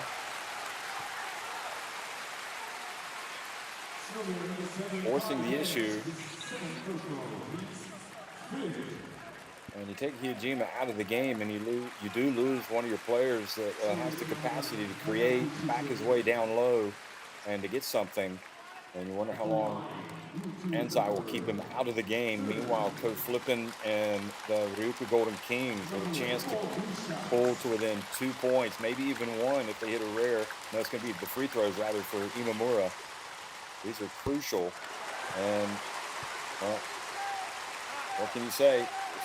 By the end of the game, they're going to look at those free throw numbers and hope that it hasn't ruined their chances. But so far it is. They are 6 of 12 at the line. If they were making free throws, they would be winning this game. By contrast, UTSUNOMIYA Breck 7 of 8.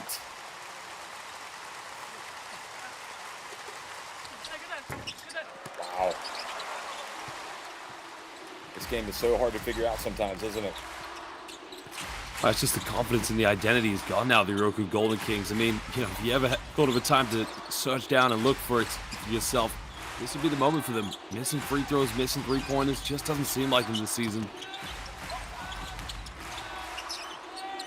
Tevez misses.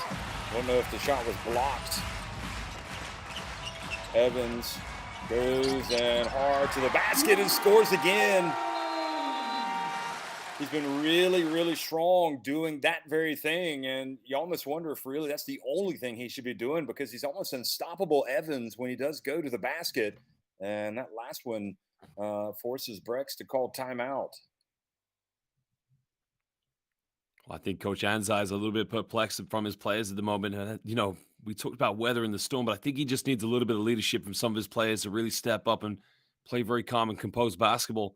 The moment making very silly errors and just playing a little bit without themselves. But that's a strong move by Evans there, Jeff.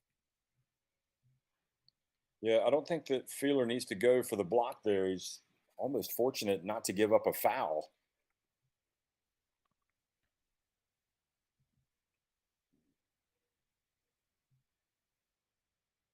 So I think it's really a testament to how good this Golden Kings team is to have struggled as badly as they have, and yet to be down by just 2 points. You know, you feel like at some point, you know, they're going to make a play that's going to really turn the game for them. You know, what happens if they take the lead? Will that give them that additional confidence to go ahead and win game 2? What was interesting as well at the beginning of the second half, Jack Cooley was doing a really good job of cementing himself and really asserting his position in the low block against the likes of Josh Scott and Isaac Fotu. It's been very also tough for the UTSUNOMIYA Brecks defensively. You know, you see as well the RYUKYU Golden Kings going for a lot of second chance points, but also getting out in transition, doing very well. It's going to be a very, very, very, very exciting fourth quarter. There's the great man, Yuta Tabuse, looking on from the bench. UTSUNOMIYA Brecks leading 52-50. Coming out of the timeout, if you're a coach, you want to see execution. Let's see. Endo steps back for 3. And flipping with the rebound. Here comes the Golden Kings, and they get it to Durham. And he ties the game. Great pass ahead by Code Flippin, and look at the emotion from Onodera. And they forced a turnover. Or is that an off-the-ball foul? I'm not sure. Let's see. Yeah, he forced the turnover. So now, what an incredible turn of events. Great work by Onodera, but just sloppy by Brex, who have just lost the initiative here. The Brecks have been way too casual here in the third quarter. They've come into this second half thinking it's going to be a walk in the park. And at the moment, more than just weather in the storm, they are really being tested and sort of punched back here by the RYUKYU Golden Kings. Here goes Durham. Back outside. Oh, nice spin move. Go flip it. It gets it to Evans. And now they're giving him a taste of their own medicine. Golden Kings bound and determined to get those looks around the rim, and they have taken a 2-point lead. You just would not have thought this was possible the way this game was being played earlier in the contest. First lead That's where of the game. Cole Flippin's at his best. Golden Kings. Drawing the defense away, drawing the help side away, and just dishing it up. Many times you've seen in the last two games, where Cole Flippin's making these penetrations, he's very indecisive. He's able to read the defense. What does he find? An open Dwayne Evans who gets an M1. And for whatever reason, the free throw shooting has just been horrendous. 6 of 14 as a team. And again, that is potentially ruinous for the Golden Kings. But they're playing much better basketball in this third quarter. Ikaruga missing, and Imamura battling away, and Onodera comes up with the basketball.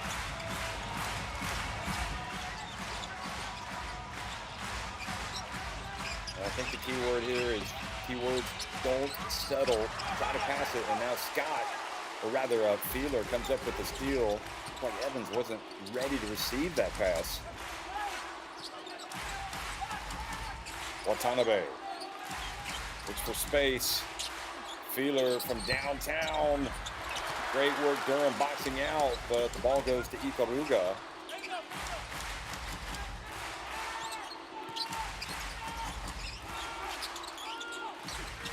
Feeler again. Good! It's a big time shot. And the killer is that they missed the earlier one, but didn't get the rebound. The Golden Kings, it gave them another opportunity. So I think they're wisely taking the game clock down here to the end. Now Coach Flippin over to Durham, puts it up, and he can't get it to drop. Feeler rebounds.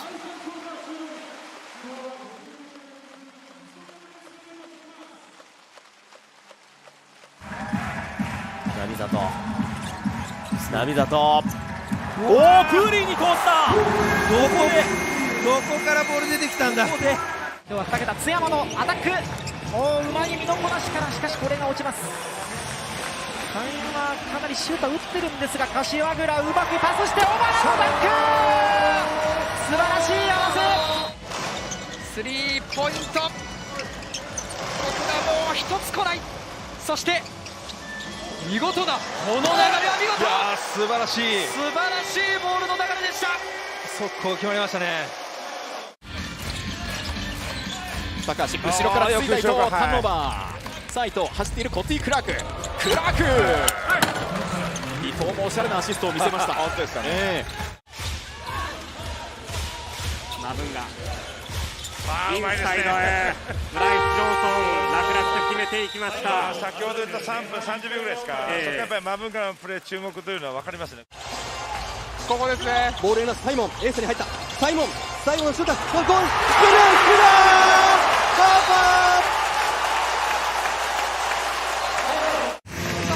悪くないシチュエーションだったんですけどね、今ね、コーナーうまく作れてますよ。フリーになっていました。そしてドジャーに預けるエンドワン。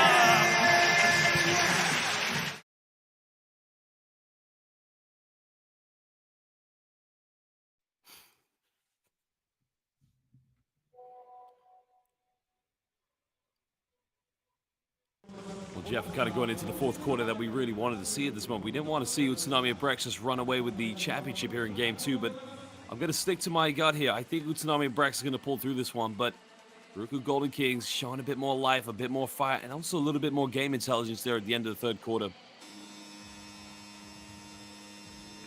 24-17.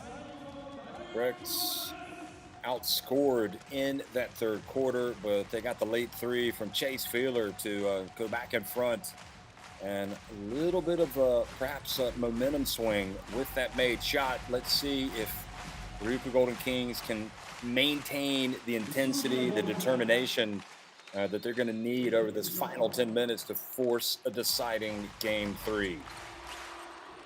Game 2 of the B-League Championship Finals.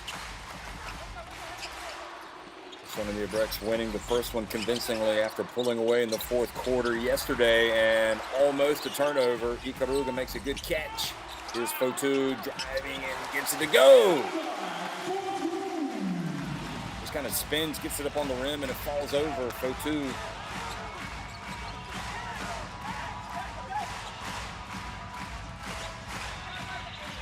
He's got 10 points now, Fotu.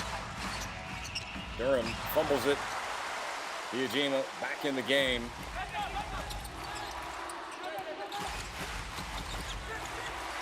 Backing up Onodera, gets inside. It's tough there because Alan Durham doesn't want to come over double team because if he does that, Isaac Fotu is going to be wide open, but a smart play there by Makoto Ryujima. Jeff Brex still going back into that 2-3 zone again. Just when it seemed that RYUKYU Golden Kings had everything going their way, they're back down by 5 points. Evans turns, jump hook, misses. And really what you don't like about that is he's falling away from the basket rather than going to the basket. Ryujima. Fotu misses, but there is the tip. Wow. What a turn of events, and it's the reintroduction of Ryujima that has made all the difference in the world. Well, another confidence blow there for the RYUKYU Golden Kings because it's Ryujima who initiates the move off the pick and roll and again shakes and bakes his way in, gives the pass in the end to Isaac Fotu. But no, you expect your 4 and your 5s to go for the tip backs a second chance. Makoto Ryujima, 6'4". Watch this, the fake the pass. He's the one who tips it back. And if you're not putting the body on him, that is going to kill the confidence of the RYUKYU Golden Kings. I think you're looking at the MVP of the finals, in my opinion. If I were going to vote right now, that would be the man because in both games, he has made incredible plays. And both of them, in fact, right at this point of the game. It happened yesterday, right at the end of the third and early in the fourth. And here he is again. And how does the RYUKYU Golden Kings recover now, trailing by 7 points? And Ryujima is just been too hot to handle. He's got 14 points.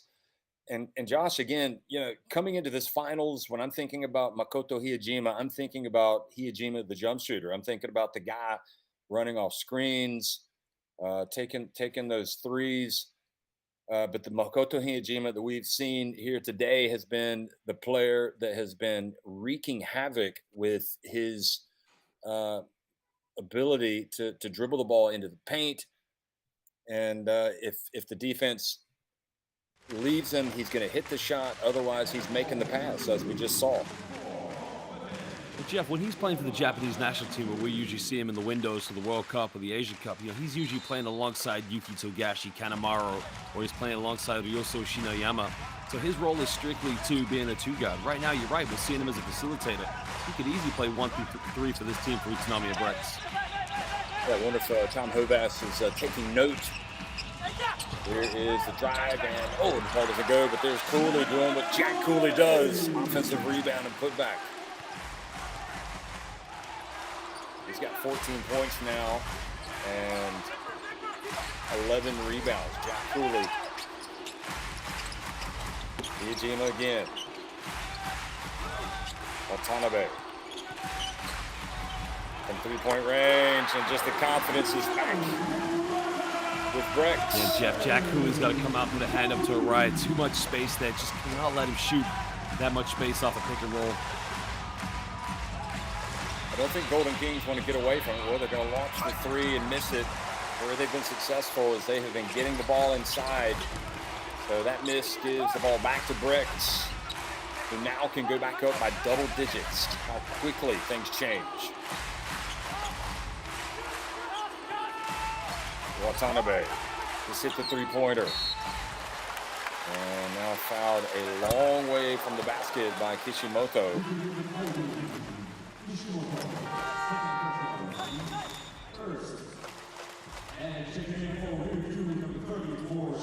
think this is where they really miss Narito Namizato. Kishimoto, I think, having to play big minutes, and you can see it's really beginning to wear on him. He took a knock on that screen. Get freed Watanabe for that three.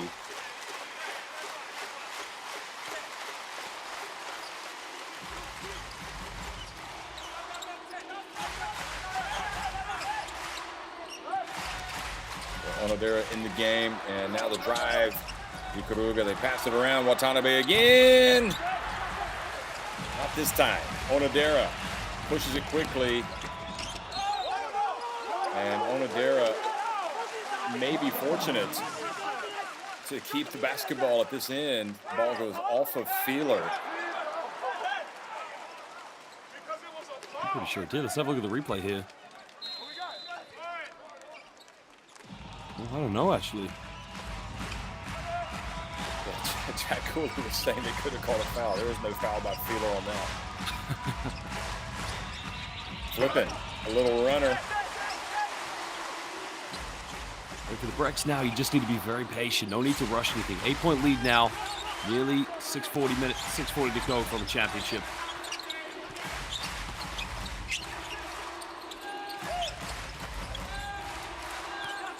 Josh Scott going to work on Cooley. Back outside, Ikaruga. Look at the work from Feeler. And that is a killer, but Cooley fortunately comes in and rebounds it for the Golden Kings as Hijima misses. And again, Flippin drives in, and a foul has been called. Not a bad foul, actually. It's only the first team foul for UTSUNOMIYA Brex by Ikaruga, but again, what he does, he just stops co-flipping in his transition marks. I mean, he's such a quick player, but I just feel the team that probably gets into the penalty first here will win this one.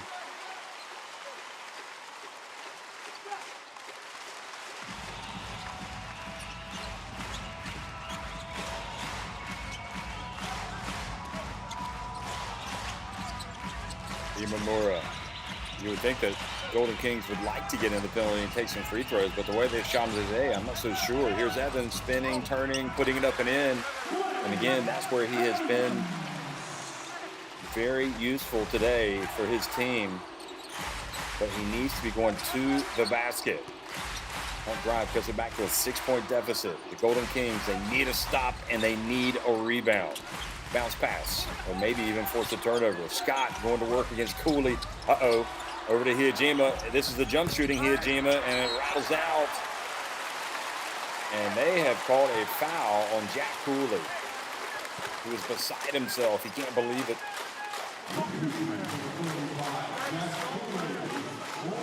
His game is not so much suited to playing against bad. Isaac Fotu, because Fotu's very tough, of course. I think that was contact with Scott.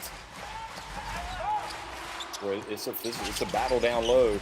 Watanabe, and it turned out to be a vital call because they cash in with the jump shot from Watanabe, who's been sort of an X factor here in the fourth quarter.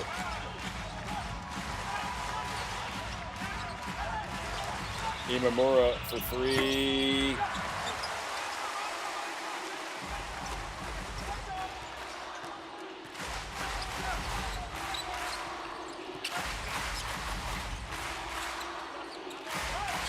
Imamura 2 of 7 from three-point range. After that miss, Watanabe's pass tapped. Is out of bounds. 8 on the shot clock. Well, that time the Golden Kings were different, Jeff. They weren't going to allow Watanabe there just to have a wide open shot, but in the end, he goes out of bounds. Under 5 minutes to go here. 8-point game for the Brex. Still going with him, Jeff. I think the Brex are going to win this one. Yeah, no, Kishimoto clearly having issues.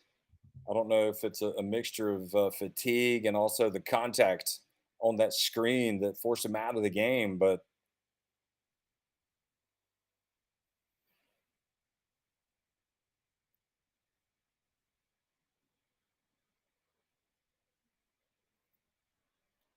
tough situation for him. He wants to play, and Brex really, with 4:50 remaining, you feel like a couple more baskets, if they can get up to double digits, it's going to be too much for the Golden Kings to come back.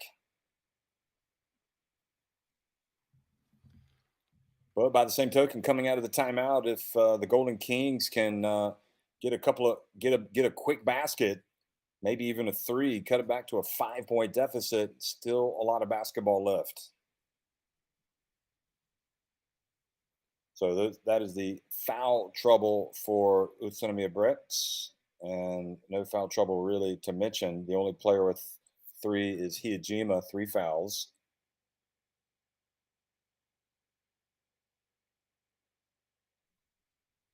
Oh, you gotta love the atmosphere in this arena, Jeff. Has 4 fouls. And there he is right up at the top. So that's the player. But you know what? You're at the end of the game. He's going to have to lay it on the line. Yeah, great atmosphere, as you alluded to. It's what you would expect in the championship finals.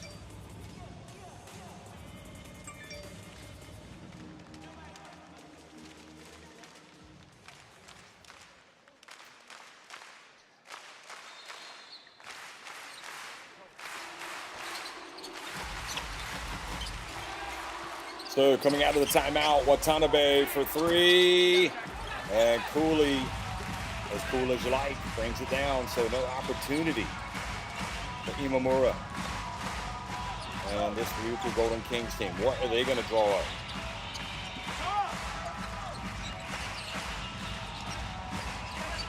Into Cooley. And that's going to be a traveling violation. They're going to jump ball. Jump ball, possession arrow. Tied up. Watanabe, I like his attitude coming into the game. He has been an impact on both ends of the floor. That's a good job by Watanabe. He was saying travel, but they say he tied him up. So the possession arrow stays at this end, but just 4.1 seconds on the shot clock.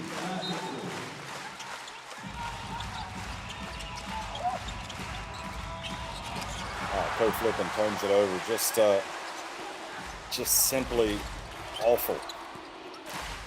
Don't just blame it on Coach Flippin. I mean, they're not running a play to get anybody open, but that just cannot happen in that situation. Scott, bounce pass, Fotu! Fotu for 2, and Isaac Fotu has really been a big player today. Big time. He's got 12 points. And now the ball goes out of bounds and back over to Brex, who lead it by 10 points. A couple turnovers here on the last couple of possessions. Jeff, the Golden Kings are like a roller coaster. I mean, they have some spurts where they just play some very high-flying basketball.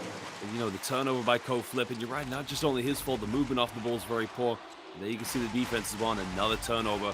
Not looking good with under 4 minutes to go, and you're down by 10 in the championship game.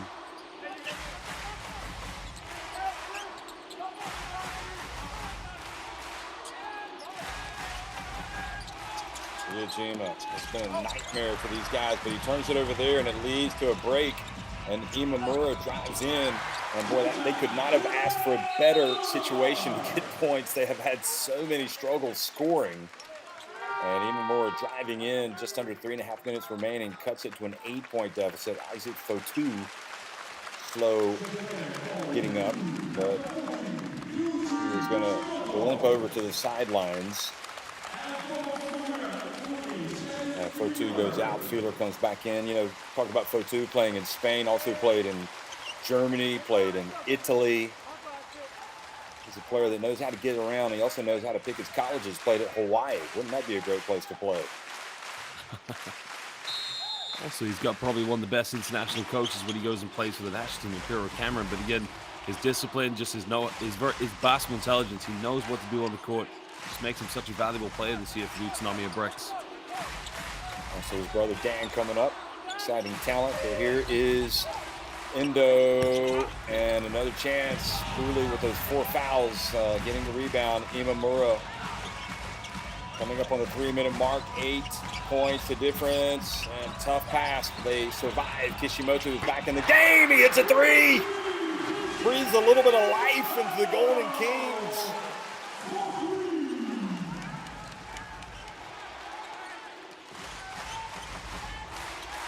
Turns into a big possession now for Brex.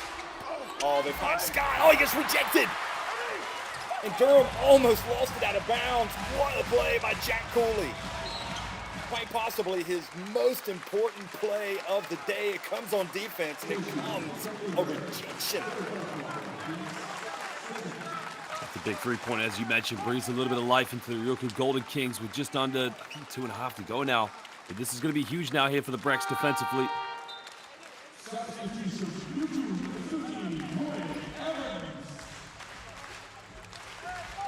Well, they haven't really played like champions, but they're showing the heart of a champion right now. The Golden Kings not letting this thing go without a fight. And if anybody's due a break, it's this team. Cooley right now gets down. What a block. I mean, that was the block of the game. That was Scott going up. And that block has given them new life. Now Durham backing his way down low. And he takes the foul. He goes up and he scores. Unbelievable. And Watanabe, makes a free throw, cut it down to a 2-point ball game. A huge play there.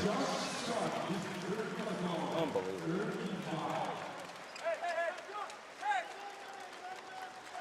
Boy, he absolutely power drived his way in to Josh Scott. I mean, that was a lot of flesh on flesh, and Durham, perhaps fortunate not to be called for a charge. He takes the free throw. He makes it once again a 2-point game. 2:22 remaining. Unbelievable fight and resilience being shown by the Golden Kings. And now Imamura reaches in, almost forces a turnover. And the pump fake, and great finish from Hyojima. Well, they were lucky, almost turned it over. They ended up getting a layup.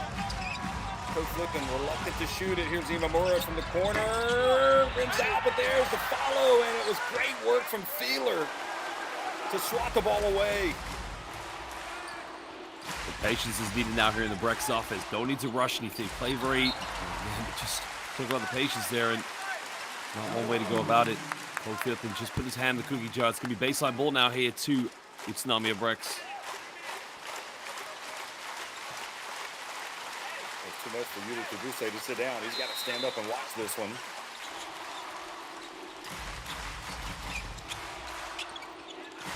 Ikaruga inbounds the basketball to Hyojima.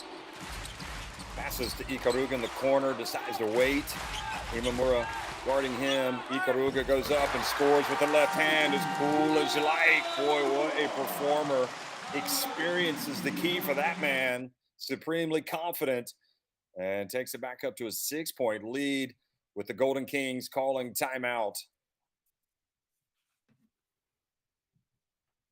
Well, it's definitely not over, Jeff. I mean, it's a 6-point ball game, but again, you got to credit Seiji Ikaruga there. Just very cool as you like. Starting from the perimeter, doing the post up there against Imamura, and a soft little touch. It's going to be a big possession out here for RYUKYU Golden Kings.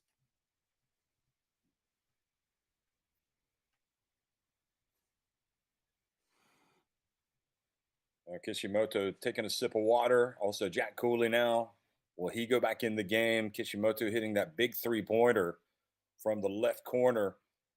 And Brex were just clinging to a 2-point lead.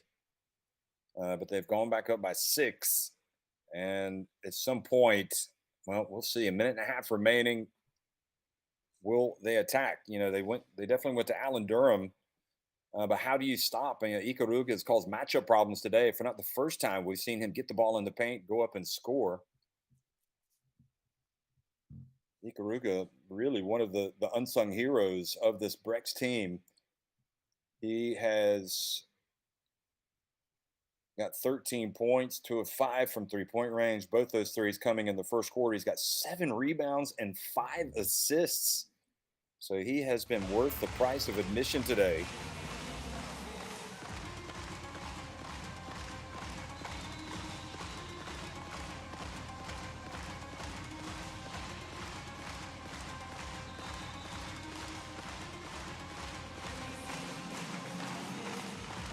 Josh, what do you see Golden Kings doing here on this next possession? You know, the way the Golden Kings have played here, I wouldn't be surprised if they force up a 3-pointer. But again, there's no need to do that. I mean, you got a couple of possessions here with 1:32 to go. You really got to go for your best basket. And for me, you got to get the ball inside. I mean, Alan Durham seems to be their biggest threat, but I just got a feeling they're going to force up a 3-pointer. Good look at the Metropolitan Gymnasium here in Tokyo, and the drive to get it over. Code flipping for three. Good! Goodness me, Code flipping. Talk about confidence. I thought he'd lost it because he was reluctant to shoot it on the previous possession, but when they draw up a play for you, and you hit it like that, that speaks a lot about your talent and your mental makeup. What a play. Great shot by Ko flipping, but now they got to play defense. They must get a stop hit. Oh boy, Chase Feeler almost took it all the way. They bring it back out. Ikaruga. Ikaruga's been tormenting this team. He drives in and banks it in. I'll tell you, I was thinking Nijima was the MVP, but certainly in this game, it's starting to look more and more like it's Ikaruga, the way that he is finishing. He has been terrific. Go flipping into the corner. Imamura. Good! And it's a 2-point game. Less than a minute remaining. They're hitting all the big shots in the right moment now. Jeff, it's 2 big 3-pointers from Imamura and Ko flipping. 2-point ball game, under a minute to go. Yujima drives in and scores, and Jack Cooley, I think, is fouled out. Yujima heard me talking about him. He's moved back into pole position for the MVP award, and Cooley, who has been absolutely terrific today, picks up his 5th foul. Tough break for him. He goes over to the bench. I think Makoto Hiyajima is going to give you a reminder at the FIBA Asia Cup. Jeff, don't ever take my name out of the MVP talk. He has played exceptionally well in this finals. It has been something else, really. He and Ikaruga have been 2 players that this Golden Kings team they've not been able to stop.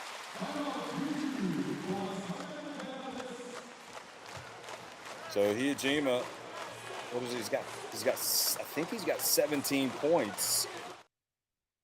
Not sure if his last points have registered on the scoreboard yet, but anyway, it's a 5-point game, 46.5 seconds remaining.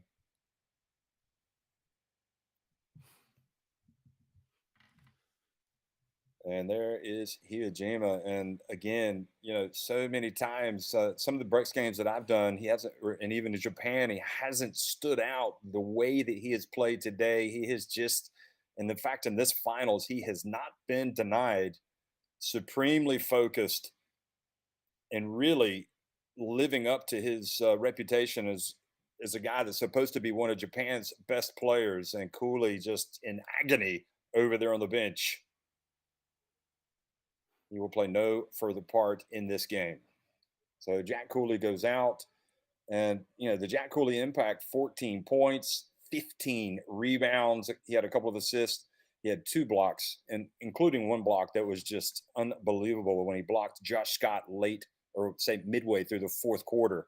That really sparked this team and kept them alive. But again, with Ikaruga and Hiyajima, 2 players, they're able to get them in situations where they're putting the ball on the deck and driving. If you commit double teams to them, they're able to find the open man. They have been excellent.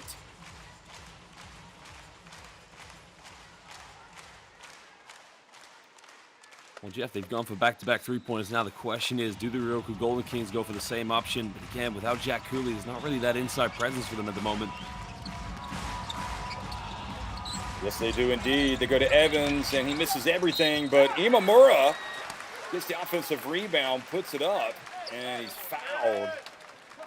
He got rid of it quickly because he knew the whistle was blowing and was hoping he might have a 3-point play opportunity. But as it is, if he makes these 2 free throws, and that is a big if because they have not made free throws today, and he himself has only made 2 of 4 at the line. But if they make these free throws and get it back to a 3-point game, anything can happen. Kishimoto is going to sit down, Onodera back in. Kishimoto does not look like a player that wants to go out of the game. But that's I guess a defensive switch. And Imamura takes his time, makes the first.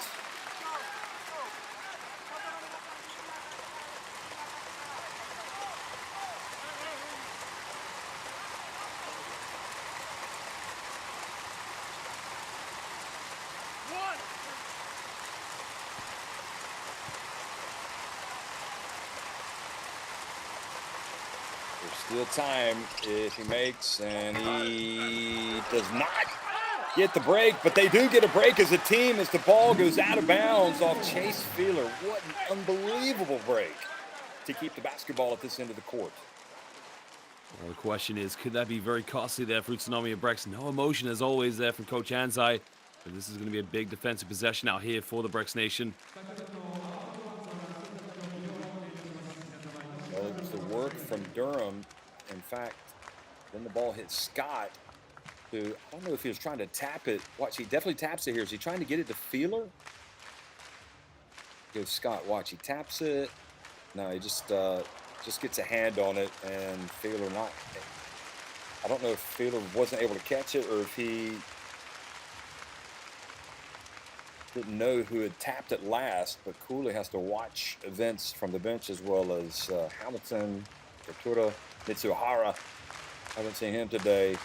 And Jack Cooley, he was, in my opinion, borderline abysmal against Shimani. The way Paul Henari's team took him out of his game and the way he has bounced back in this finals has been absolutely phenomenal. But so far, it has not been enough for the Ryukyu Golden Kings, who trail by 4 points, but they'll keep possession. I'm not sure what the delay is, unless they're reviewing the out of bounds to make sure that it's, yes, that's what they were doing. They were reviewing the out of bounds to make sure that indeed Onodera goes out and Kishimoto comes back in. So Kishimoto with the 2 fouls, so that was clearly a defensive switch, so he comes back in. Now, go flipping, alley-oop, and the time up with the possession error this time goes to UTSUNOMIYA Brex. I don't know about you, but I don't like that play. No, absolutely not, Jeff. And I was thinking, if they get the ball in down, they go for a quick 2 points. There's going to be a lot of time left on the shot clock, of course. They got to stop down the other end. It could be their game to tie or win, but very poor execution there by the Golden Kings. Well, we saw them that they actually won a game against this break. Oh, they get a steal. Ko flipping over to Imamura for 3. That's off. They battled for the rebound and really almost in too much of a rush again. They did win. I think it was 66-65. Brex fell to Ryukyu Golden Kings when the Golden Kings did inbound the ball, an alley-oop pass at the end of the game to Durham, but I don't know, there's a time and a place for everything. It didn't seem like that was it, and now Imamura has rushed up a shot. And a reach and a foul. I think they've got a case there, Jeff. That to me, I think was a traveling violation. 100%, yeah, it's about 4 steps. Yeah, looked like he shuffled his feet. Miyajima getting away with one.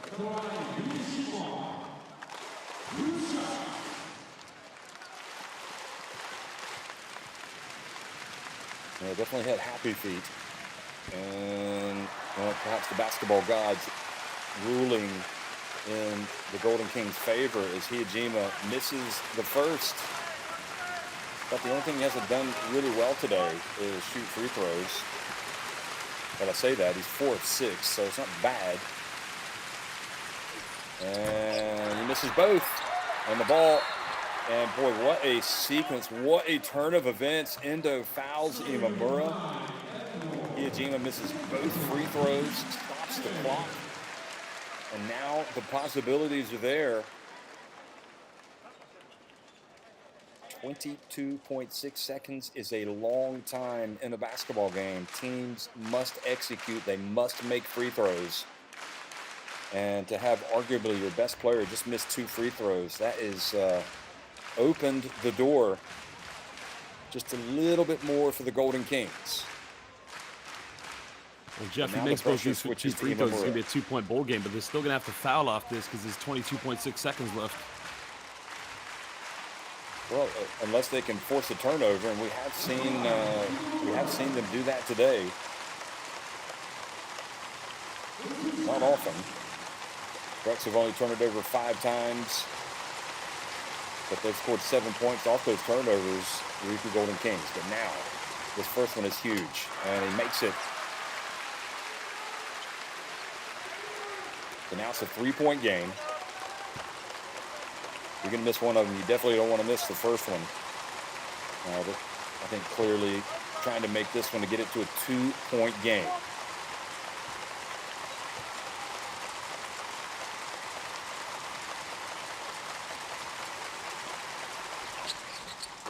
And took his time, and indeed,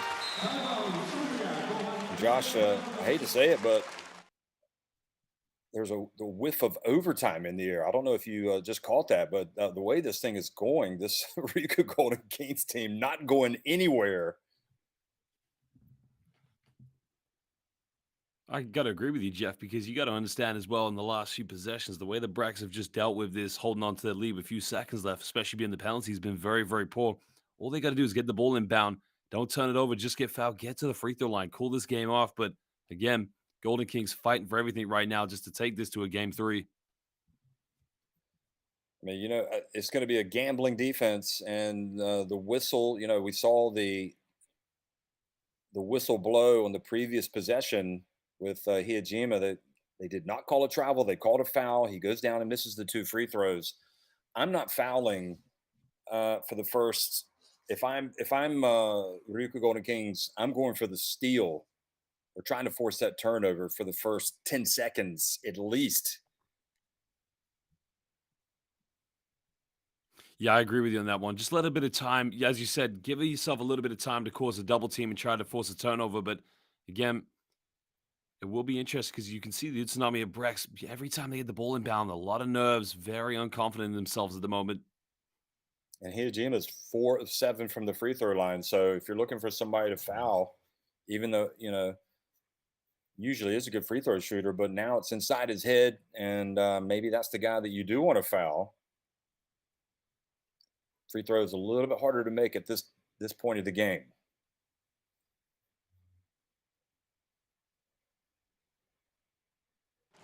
Tabuse. This UTSUNOMIYA Brex team was up several points late, but this Golden Kings team has battled back, and now they almost forced a turnover. Almost did not get the ball in bounds, and Hiyajima is fouled by Ko Flippin immediately. So I guess Dayo Katane is banking on the fact that Hiyajima just missed a couple of free throws, and he would rather have the time. And Anzai knows now that Hiyajima, who really has been, in my opinion, the key player in this finals, the pressure now on him. And he collects himself and makes the first. Little one-possession game.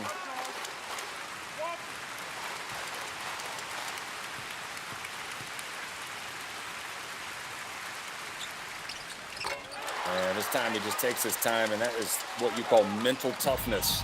Putting those 2 misses out of his mind. Now Ko Flippin has it.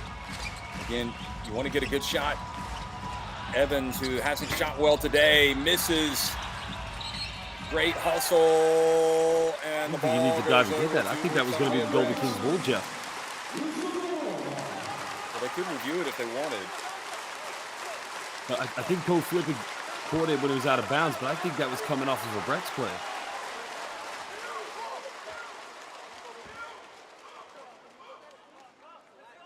Well, that's exactly what he's saying.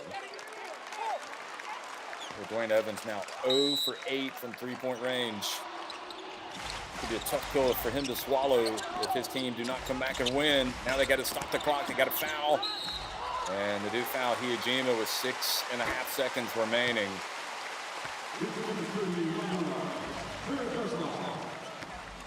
What a turnaround this season has been for UTSUNOMIYA Brex. You know, not many teams can get to a final. It's a long B-League season, Jeff. A very long season, of course. Plus 50 games. Undefeated again in the playoffs this year. I mean, this has been a fantastic. Coach Anzai has to take a lot of credit for this, recruiting the right players. Brex Nation, the party's going to be started very soon. And I'm sure right now in the Tojiki Prefecture, they're getting ready for party time. Hiyajima goes back now and misses the first.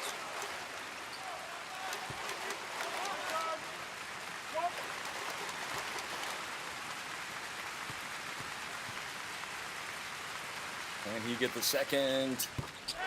And he does. So 22 points for probably the MVP of the finals. Here's Ko Flippin, has it stolen. And guess who it is? It's Hiyajima adding to his point total and taking it up to a 7-point lead. It is effectively game over. Disappointment for Ryukyu Golden Kings. Ecstasy for UTSUNOMIYA Brex. They have done it yet again. Yuta Tabuse and the crowd cheer him on, and Hiyajima, the emotion overcome with it. They celebrate 82-75. Look at Hiyajima, really, I think, answered his critics, if there were critics, and I'm sure there were, answered his critics today in this finals with his performance. Unbelievable. Well, you're right. Of course, last season they got to the final. They lost game 1 against Yuki Togashi, and they got it back to a game 3. But as you mentioned, this is their time right now. They deserve this. They are the champions of Japan. So the emotion evident, you know, you hate to say with Ryukyu Golden Kings because they really did battle bravely, but there's so many areas where you can look at where they just did not get it done in this series, and you simply cannot go 10 of 19 at the free throw line today and expect to win a very tight game. And, you know, as a team, you shoot 22% from deep, 7 of 31. It's going to be a tough pill to swallow. They got some solid performances, some solid efforts, but, you know, now is all about the time to praise the winners. And Hiyajima, who arguably he's been MVP before, but this was an absolute stud performance from him, and leading his team to the second B-League championship in club history. And again, bouncing back from last year's disappointment. What a great job from Anzai. Well, what makes this such a special story as well, remember they lost one of their best players last year, the national team member, Ryan Rossiter, went to Albac Tokyo, and again, Coach Anza, as you mentioned, Jeff, he's recruited the pieces. He brought in the likes of Isaac Fotu, he brought in Chase Fila, and my word, he's also brought the championship.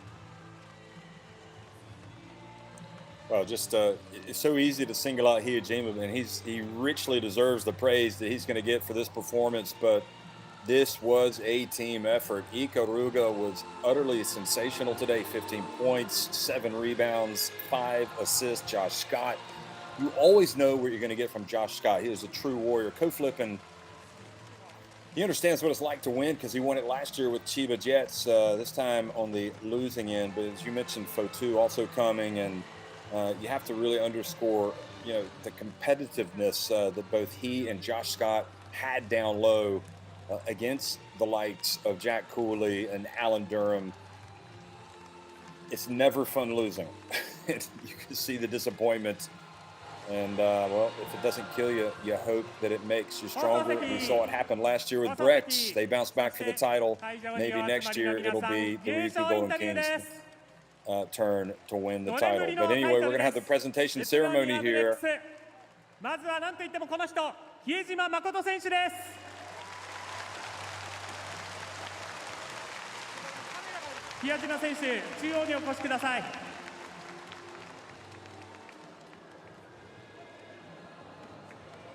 There he is, Hiyajima, who's going to come up and offer his thoughts. では、改めて宇都宮ブレックス、比江島誠選手に伺います。年間王者、おめでとうございます。 ありがとうございます。今、熱いものが込み上げています。今、どんなお気持ちでしょうか。いや、すごく嬉しいです。 I don't know about you, Josh. This is getting me choked up watching this. This is a pretty inspirational stuff from Makoto Hiyajima. It shows you how badly he wanted this. Also, Jeff, as well, when you talk about the great Japanese players, you talk about Kanemaru, Yuki Togashi, Ryusei Shinoyama. This is his moment now. As you mentioned, he's worked for us. It's his time. Enjoy it, young man. 個人としてもチームとしてもすごく成長を感じられたシーズンだったので、はい、すごく嬉しいです。今日24得点、前半からガンガン攻めました。終盤まで動きが落ちませんでした。振り返っていかがですか？本当にチームで、タイムをシェアしながらもうチーム一丸となってこの2試合戦ってこれたので、最後は本当に我慢勝負でしたけど、しっかり全員で、戦えた結果だと思います。これでチャンピオンシップ無傷の6連勝、しかも並みいる強豪を倒してのこの年間王者です。振り返っていかがでしょうか？本当にタフな道のりといいますか、去年のチャンピオンの千葉さんをアウェーで倒して、川崎さんも本当に手強い相手でしたけど、その千葉さんと川崎さんのなんていうんですかね、思いも背負って、最後素晴らしい琉球さんという、西地区で本当に素晴らしいチームだった琉球さんと、これ戦えて本当に幸せでした。最後に伺います。比江島さんのキャリアの中でこの優勝、どんな価値があるでしょうか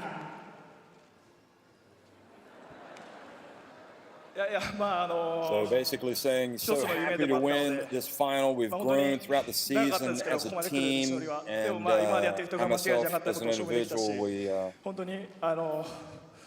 done it, winning all the games in the playoffs. It's just been a great effort.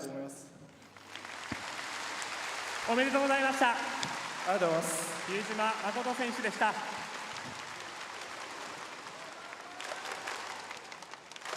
So the man that was 続いて安西隆三ヘッド league コーチです。 MVP おめでとうござい before ます。ありがとうございます。 back in 2017-2018今日は北川選手の season. 応援を携えてこのインタビュー臨んでますけれども、今どんな気持ちでしょうか？いやもう最高です。はい。We also said thank チ you ー for ムとして supporting は us at 5 Hijima. 年ぶ Now りの Coach 年間王者で Anzai. す。これについてはいかがですか？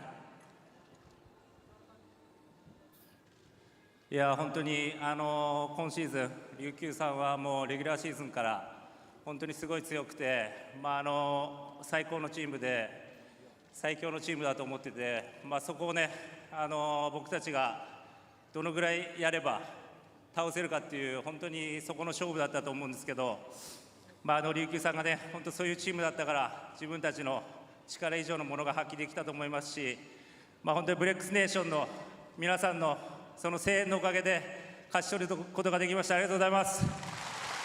Josh, as we wait to get the translation for his comments, 6,874 people watching the final today. Of course, Coach Anzai telling everybody, the fans, thank you for supporting us. Ryukyu was so いや strong 本当に and もう such a 素 tough 晴ら team し today. いスタッフと素晴らしい選手が全然話聞いてないですけど、あそこにいるんでもう一回大きな拍手お願いします。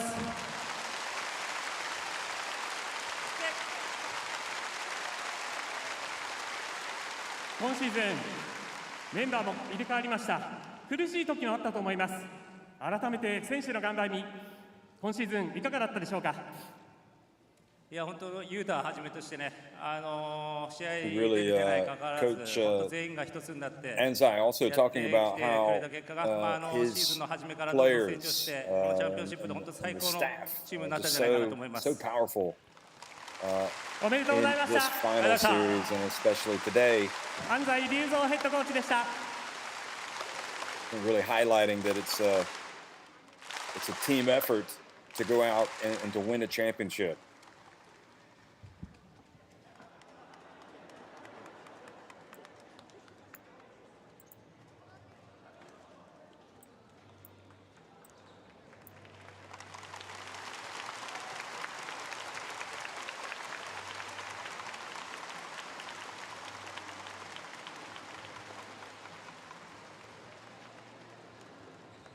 So the team's going to come up and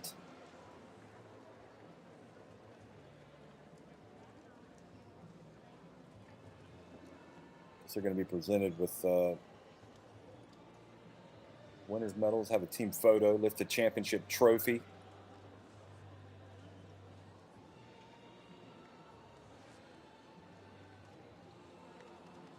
Something tells me these guys are going to be having a very late night tonight, celebrating after what has been a very long, grueling season.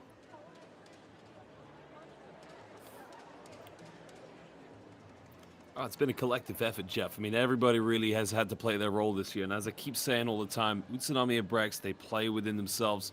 A rising star in the likes of Kai Tevz, veteran players such as Yuta Debuse, not to mention Kosuke Takeuchi, and great players such as Makoto Hiyajima, not to mention Isaac Fotes with Chase Field. I mean, it's just a perfect dynasty. Can they keep this team together? If they can, I tell you what, there's nothing that can't stop them from doing a repeat next season.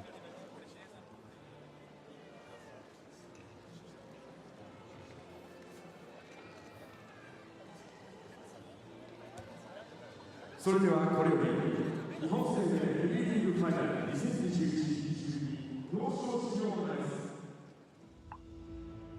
まずは皆様、チャンピオンとなりました宇都宮です。選手、そしてスタッフへ盛大な拍手をお送りください。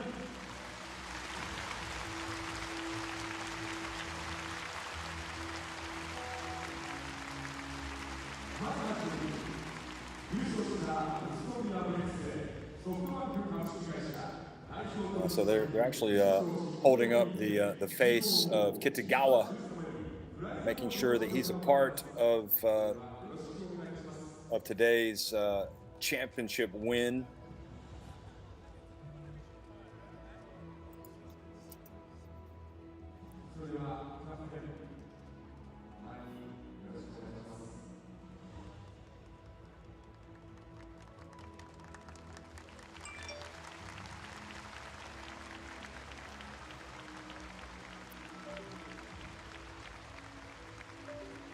And the winner's check, of course, always gratefully received by the club.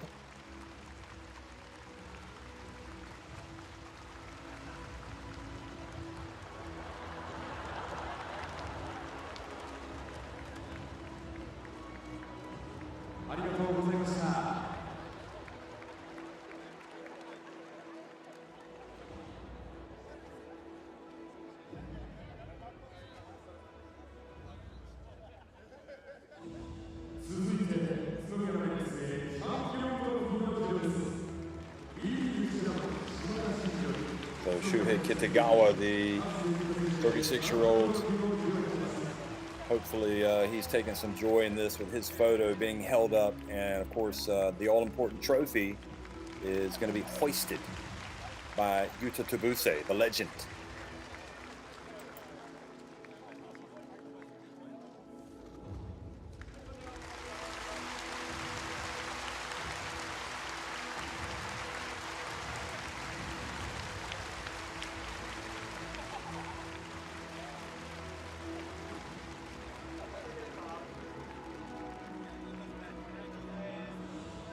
Breathe it in, Josh.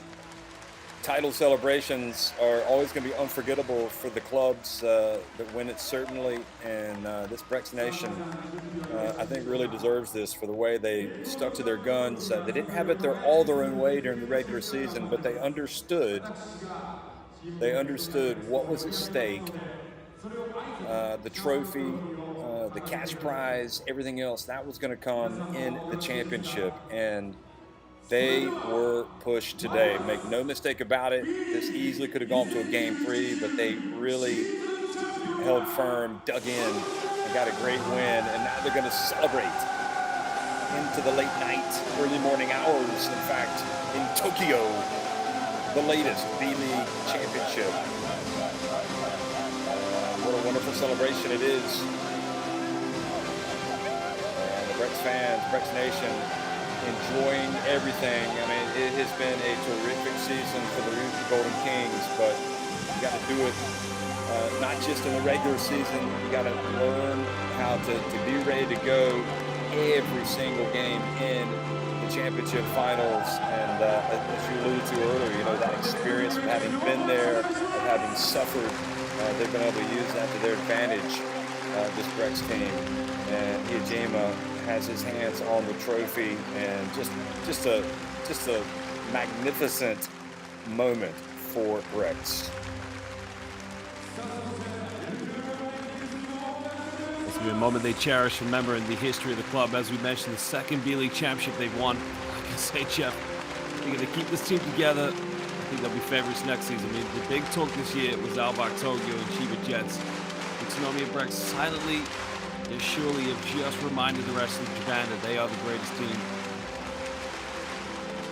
The RYUKYU Golden Kings players walking off the court, not the result they wanted today, but I think they could probably leave with their heads held high. They didn't go quietly today, and that was a real testament to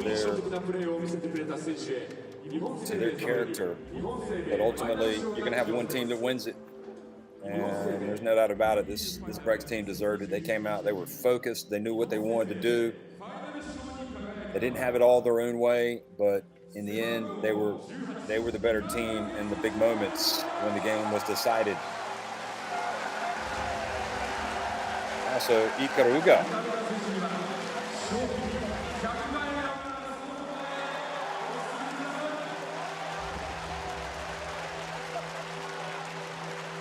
I'm thinking that Ikaruga's been named MVP. I could be wrong.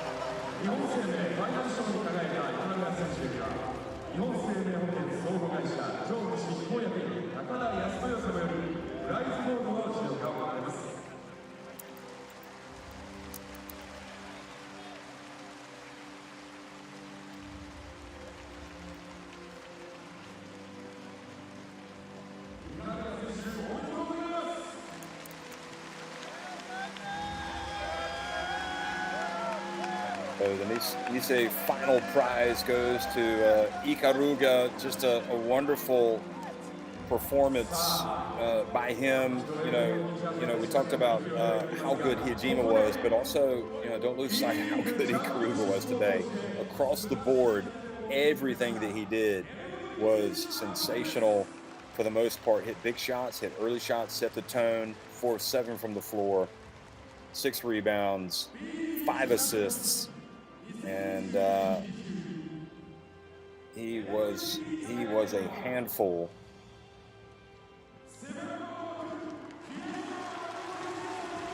And for the MVP, so the final prize goes to Ikaruga, but the MVP goes to that man, as we expected, Makoto Hijima.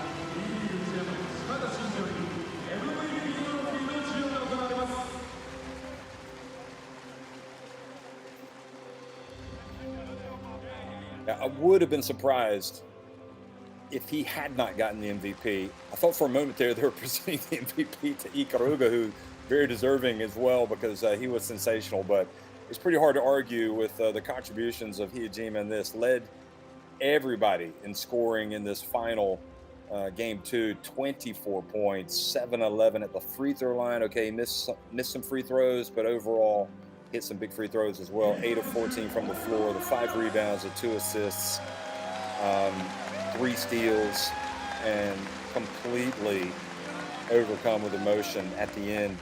Beautiful sight for the Brex fans. I think probably Hijima has endeared himself to those fans and to Japanese basketball overall, with really wearing his heart on his sleeve and showing everybody how much this meant to him. But it was a team effort, and you have to give credit to everybody. Hijima, Endo, Ikaruga, Josh Scott, Isaac Fotu, Kai Taves, Takeuchi came out and played, Watanabe hit some huge shots in this game, Araya, Chase Feeler, of course, didn't have as many points today, but nevertheless had 8 rebounds, a couple of blocked shots, a steal to go with his 7 points today. He did what needed to be done. And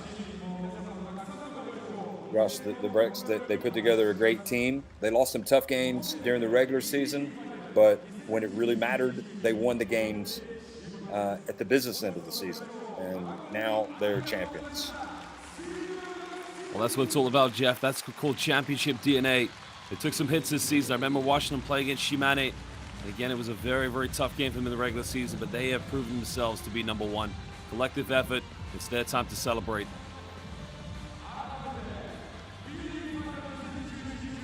Well, look at that. That fan's got himself his own trophy. Very well done.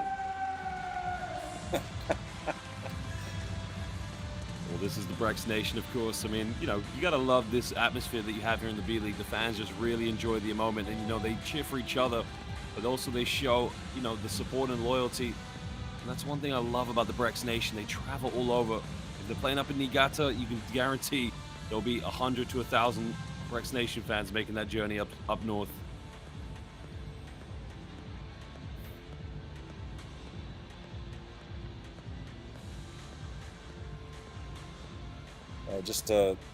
It's such a long season, and obviously it's been a tough couple of years for everybody with respect to COVID, and, you know, nice to see the fans coming back in, of course still wearing masks, and I think to finish it all off, to come back and to win the title is just such a testament to what this team, this club is all about, these players, and again the tough as nails attitude, the character they had to show after maybe not having it all their own way early on, coming back and winning. It's just a great accomplishment. Yuta Tabuse now going to talk. Probably holds Kitagawa's photo. Not able to be here with his team today. 2008年から所属されて2度の優勝、そしてミスターブレックスと愛称としてご活躍されています。2016年 B リーグ初年度以来の王者奪還ということで、いろんな思いが溢れていると思いますけれども、お気持ちいかがですか？いや本当にまずはここまで最後まで素晴らしい試合をされた琉球さんにね、あとファンの方々に本当に敬意を表したいと思います。本当素晴らしいファイナルだったと思います。やはり田臥選手にとってもファイナルの舞台っていうのは特別な場所ですか？まあそうですね、この光景を見させてもらえると改めてファイナルは本当特別だなと思います。本当にチームプレー選手スタッフをはじめ本当にブレックスに関わるすべての人、そして何よりもファンの方が最後まで後押ししてくれたと思います。はい、少し目にもうるっと涙が溢れていますけれども、やっぱりこれまでの道のり Tabuse saying the final is a special stage to be on. 選手が入れ替わったりだとかして、また新しいスタートだったんですけど、本当毎日毎日成長しようとし続けてみんなでやってきて、こういうコロナの状況があったりとか、最後周辺も一緒にコートにはいられませんでしたけど、最後の最後まで一緒に戦い続けたので、本当もうチーム全員の勝利だったと思います。ベンチから若手選手にいろいろなお声掛けされているのがもう非常に印象的だったんですけれども、今シーズンの若手の成長っていうのは田臥選手から見ていかがでしたか？もう毎日練習でしっかり個人個人ワークアウトしたりとかして続けてましたし、あとはチャンピオンシップ入ってからですね、まずはカイと荒谷がクォーターファイナルで躍動してくれて、若い力が本当にチームの後押ししてくれたと思います。田臥選手にとっての今シーズンはいかがでしたか？もうとにかくどんな状況でもチームに貢献しようと思ってやり続けたので、最後こういう結果でチームとして終われて本当に嬉しく思います。今回放送席で織茂さん、そして五十嵐選手が解説をされてたんですけれども、お二人からちょっと田臥選手の方にインタビューお願いしたいと思います。まずは織茂さんからお願いします。はい、イエスおめでとう。ありがとうございます、織茂さん。いや本当にね、宇都宮としてみれば苦しいレギュラーシーズンの中からこの CS の戦いで本当に成長したと思うし、相当やっぱりライアン・ノスターが抜けてチームが転して変える難しさはあったと思うんですけど、TV commentators asking some questions of Yuta Tabuse. でも今シーズン来たメンバーみんなで強みをどんどん生かしていこうっていうのでやり続けたので、もうみんながブレックスメンタリティチームのために戦ってくれたので、それが最後こういう結果になって本当に嬉しく思います。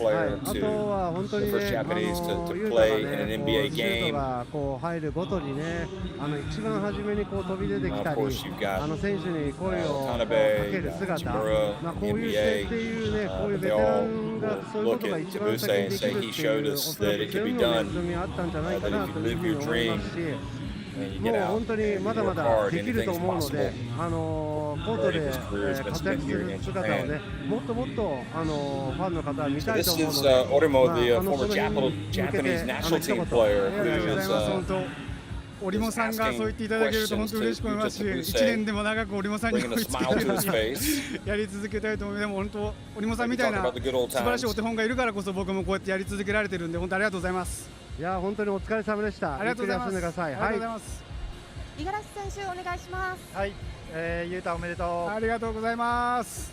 いややはりね僕自身もゆうたと龍造と同い年ということで、その2人がねこの最後コートの中で、一生懸命戦っている姿っていうのを見てすごく刺激になりました。その中でゆうたの役割っていうのもね今シーズンまた今までとは違ったと思いますけど、そこに関してはどう思いますか？そうですね、もうとにかく試合出たらしっかりと自分のプレーをやるだけだし、試合出てなくてもベンチでやれることもたくさんあるしっていうので、もうその辺はしっかりチームのためにと思ってやり続けました。龍造自身も多分ゆうたに頼っているところも多分あったと思いますし、そういった中でも2人が最終的にこういったチャンピオンになれたということは僕自身も自分のように嬉しく思ってます。ありがとうございます。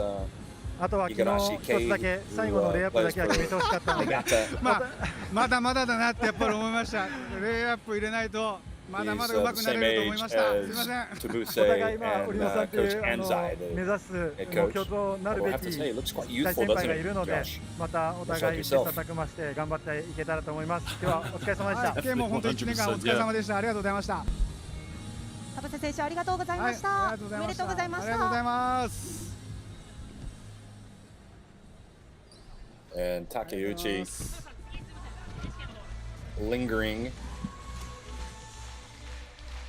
Been around that national team program as well for a long time, still in it. Well, remember, he was one of the top centers for the Japanese national team. I remember in 2006 he was having a matchup with Dirk Nowitzki, but now you look at it, there's a plethora of players that they can sort of bring in, but it's good to still have them around. And that's what I like about this Brex team and the national team, keeping the veterans around because they act as the senseis, the teachers for the younger players. Got some more Hiyajima now. 昨年の悔しさ、The tears have dried. 輝きました。そ Now he's して soaking it up. MVP おめでとうございます。比江島選手にとって初めての B リーグ優勝ということで、いろんな思いがプレーにも溢れていた今シーズンになりましたけれども、まずは今どんなお気持ちですか？やっとと言いますか、もうここに来るまで本当に長い道のりだったので、本当になんていうんですかね、本当に嬉しいしかないですね。最後号泣するシーンなんかもありましたけれども、今年本当に勝ててたシーズンだったと思います。So Hijima saying, I finally did it, won the title here in Japan. Yeah, it just illustrates, yes, it's great to get the MVP awards, it's great to get the recognition in 最 that 後本 sense, 当 but に it's 号 more 泣するシーン important だ to った these り、 players シュートを to 決めた後 actually のね、 win the ああいうガッツ championship, ポー which ズ is だった what り he's とか、 done. 今までにない表現の仕方っていうのをされてましたけれども、やはり今シーズンは比江島選手にとって特別なシーズンになりましたか？そうですね、やはり去年すごく悔しい思い、不甲斐ないプレーをしてしまって、チームにすごく迷惑かけて、で主力となっていた、ライアンであったり、いろんな選手が抜けてしまった中で、チームが僕を中心に作ってくれたっていうところもあるし、そこに応えなきゃいけないという、いろんなプレッシャーの中でも、それでもやりがいを感じながら やれたんですけど、でもそのやっとじゃないですけど、その自覚であったり責任というのは、今シーズン一番、強かった中で、本当にこういった最高の結果で終えられたというのが、すごく良かったと思います。今シーズン最高の結果で迎えられましたけれども、一緒に戦ったメンバーに向けては何かありますか？いや本当に、まずここでプレーできなかった北川修平さんも含め、本当にチーム一丸となって。Of course, Hiyajima talking about how last year was not the perfect season. Of course, Brex got to the final and they were able to finish the job because of Chiba Jets. 周平さんも driven on by the memory of that スペーシングを取ってくれて、ドライブしやすいスペ setback or ー that シングを作ってくれたり、 has 本 made 当にスタッ this チ残らな team いところでみんなが stronger. 本当に頑張ってくれて、本当に最高のチームだなと思います。今シーズン、優勝ということで、ただ来シーズン以降、比江島選手まだまだ飛躍しそうですね。A strong team, showing a lot of patience with them this season, making them get better. Just testament to hard work that always pays off, Josh, which is clearly a good description of everything you do in life. 比江島選手にインタビューの方があるということで、That's key, of course. I mean, it's the organization that really needs a bit of credit as well. I mean, of course, no doubt, it's the players and the head coach and Zai. They're the ones on the floor that make it happen. You got to credit the organization for really just assisting putting this team together. It's a collective effort. That is what Utsunomiya Breaks is all about. There's been some exciting signings this season in the B League, like as we mentioned, Kiefer Rabena, Obi Soko. Playing for the Shiga Lake Stars. The Breaks Nation, again, they get the right pieces. They get the players that know how to play in the system. Well, it's good to see Takehiko Orimo getting some more quality minutes here. I don't know if you remember, Josh, he actually played at the FIBA Basketball World Cup that was staged in Japan back in 2006. Also played at the World Cup in 1998. Orimo. So you talk about a player that...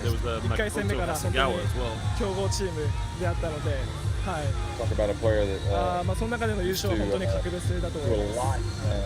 はい、これから日本代表の活動だったり、これからどんどんね、バスケットを盛り上げていってもらいたいなというふうに思いますし、まずは今まで応援してくれた宇都宮ファンに向けて一言お願いします。Some great players over the years in Japanese basketball, as we mentioned. Makoto Hasegawa, the FIBA World Championship in Greece in 1998. And you had a player Kei Igarashi as well. And look, Makoto Iijima, he's going to be mentioned alongside those names. It's a very exciting time now for Japanese basketball. ありがとうございます。本当にここに移籍した来た時に So speaking, Hijima is still talking. Yeah, talking about Hiko Orimo also when they played the World Cup in Japan. So he played against Nowitzki. He played against New Zealand, the really good New Zealand team. He played against eventual champion Spain, Pau Gasol. Had a great tournament. Averaged more than 12 points per game. And now we're going to go back to Igarashi, who again plays for Nagata. なんか意識してたことってあるんですかね。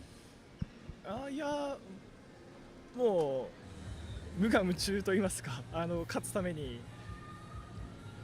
ただやったというか、シュートアテンプトであったり、そういったアシストも増える形といいますか、レギュラーシーズンよりもプレータイムが長かったりとか、そういったところも影響はするんですけど、本当にただ勝ちたいという思いだけでやってたんで、はい、それが形になってよかったです。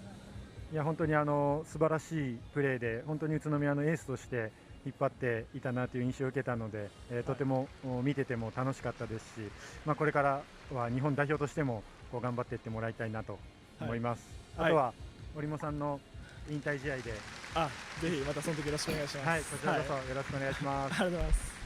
比江島選手ありがとうございました。おめでとうございました。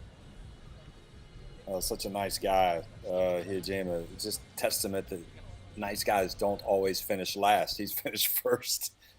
And now the time-honored tradition of cutting down the nets, and definitely don't want to be falling from up there holding a pair of scissors. So Josh Scott usually hanging out around. Why does he need a ladder, Josh? I mean, he goes up and he plays around the rim. You ever thought about that? I mean, if you're talking about Tabuse, I can understand, but you're talking about Josh Scott here. はい。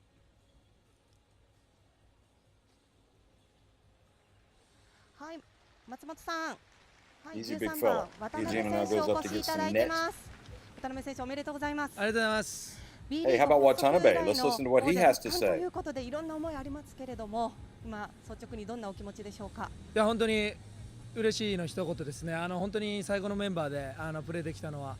本当に嬉しいですし、周平さんね、最後プレーできなかったのは本当にみんな残念な気持ちで、いたんですけども、逆にね、周平さんのためにっていうようなエネルギーを周平さんくれたと思いますし、僕的には地元が周平さんと一緒なので、本当にこれは周平さんのために優勝できてよかったなと思います。今日ですね、放送席に実は五十嵐選手にお越しいただいてるんですけれども、五十嵐選手から一言渡辺選手の方にお願いいたします。はい、鍋お疲れ様でした。お疲れ様です。どうも。いや今日も試合に出た時に。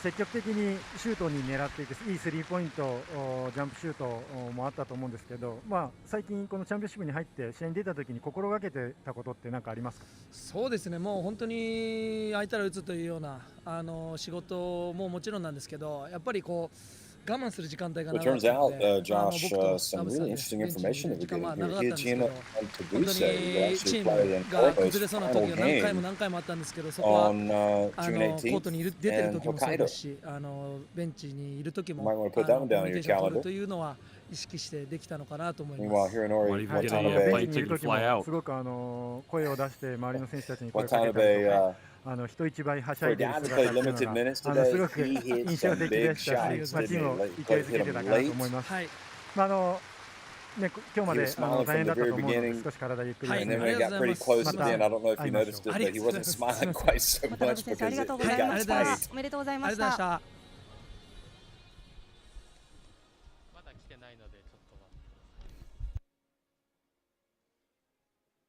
There's Tev's cutting a couple of strands. Josh, have you ever seen a team take such great care while cutting down the nets? They are. I don't think so, Jeff. I saw Kyle Wiltshire do it at the Basketball Champions League Final Four, and I think he cut half the net. Was he yanking it? He was indeed, yeah. Look at this. Okay, he gets a string. Yes. That will be a strand that he will no doubt put into his own personal trophy cabinet. .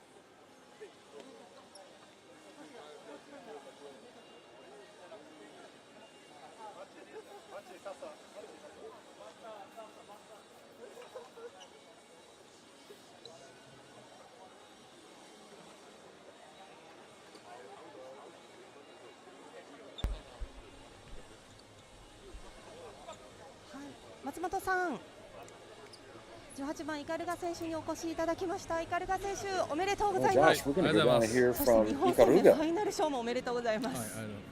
いや今日のゲームも本当に素晴らしいゲームでしたけれども、2017年から加入してヘッドコーチのもとこのファイナル優勝を目指してきたと思います。昨年の悔しさなんかも非常にあったと思いますけれども、今どんな思い、率直な思いをお願いいたします。はい、昨年の悔しい思いを持った選手もいましたし、新しく来た選手もいて、その中でチーム一丸となってまたファンの皆様、スポンサーの皆様、いろんな方々の力、ブレックスネーションの力で、勝てた優勝をつかみ取ることができた、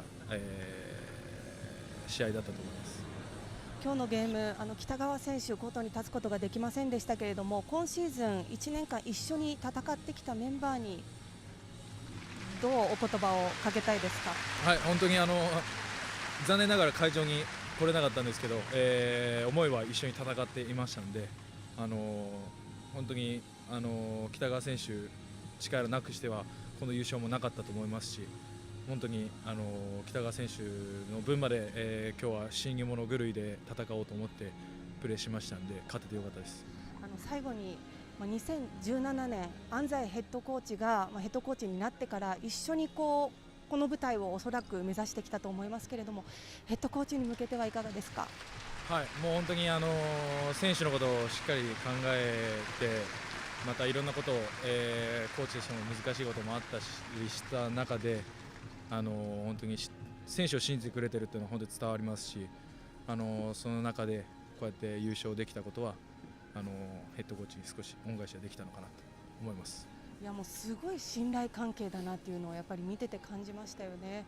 今回このファイナルの舞台も含めていろんなファンの皆さんが応援に駆けつけてくれていましたし、この配信を見ている方も非常に多くいらっしゃると思います。ファンの皆さんに向けてはいかがでしょうか？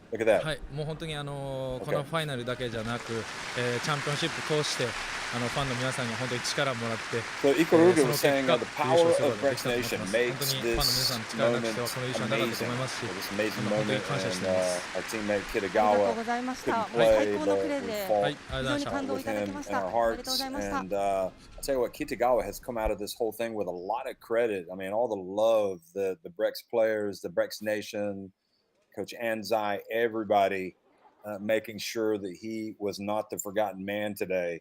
And I think it just goes to show, Josh, how together this Brex team has been this season. It's one for all for one. Or did I get that backwards? All for one and one for all. It's been a terrific example of team commitment, togetherness, unity,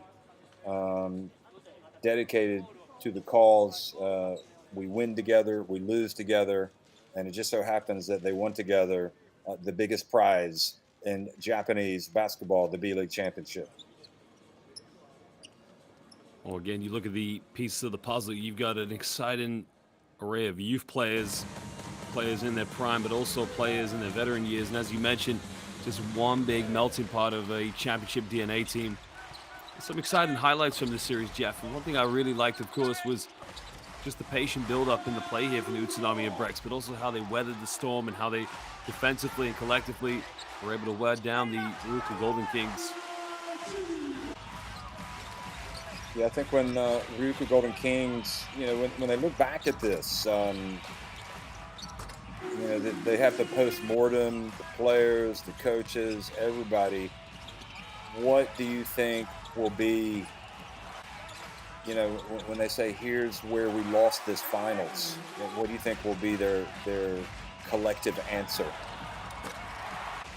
You know, it's a tough one because the regular season for them was very strong. They were the greatest team in the regular season. I think really what happened is they just shut down here in the finals. They really, you know, they lost their identity. And I think what they need is time away to think about it, just to sort of clear themselves and get back into another regular season next year and just try to learn from it, try to grow from it. Because, you know, that's exactly what the Brex Nation did. But the difference between Brex last year and RYUKYU Golden Kings this season is that the Brex really did push the Chiba Jets to a Game 3. In this game, I couldn't tell you what team we were watching out there. It wasn't the RYUKYU Golden Kings that we're used to seeing this season.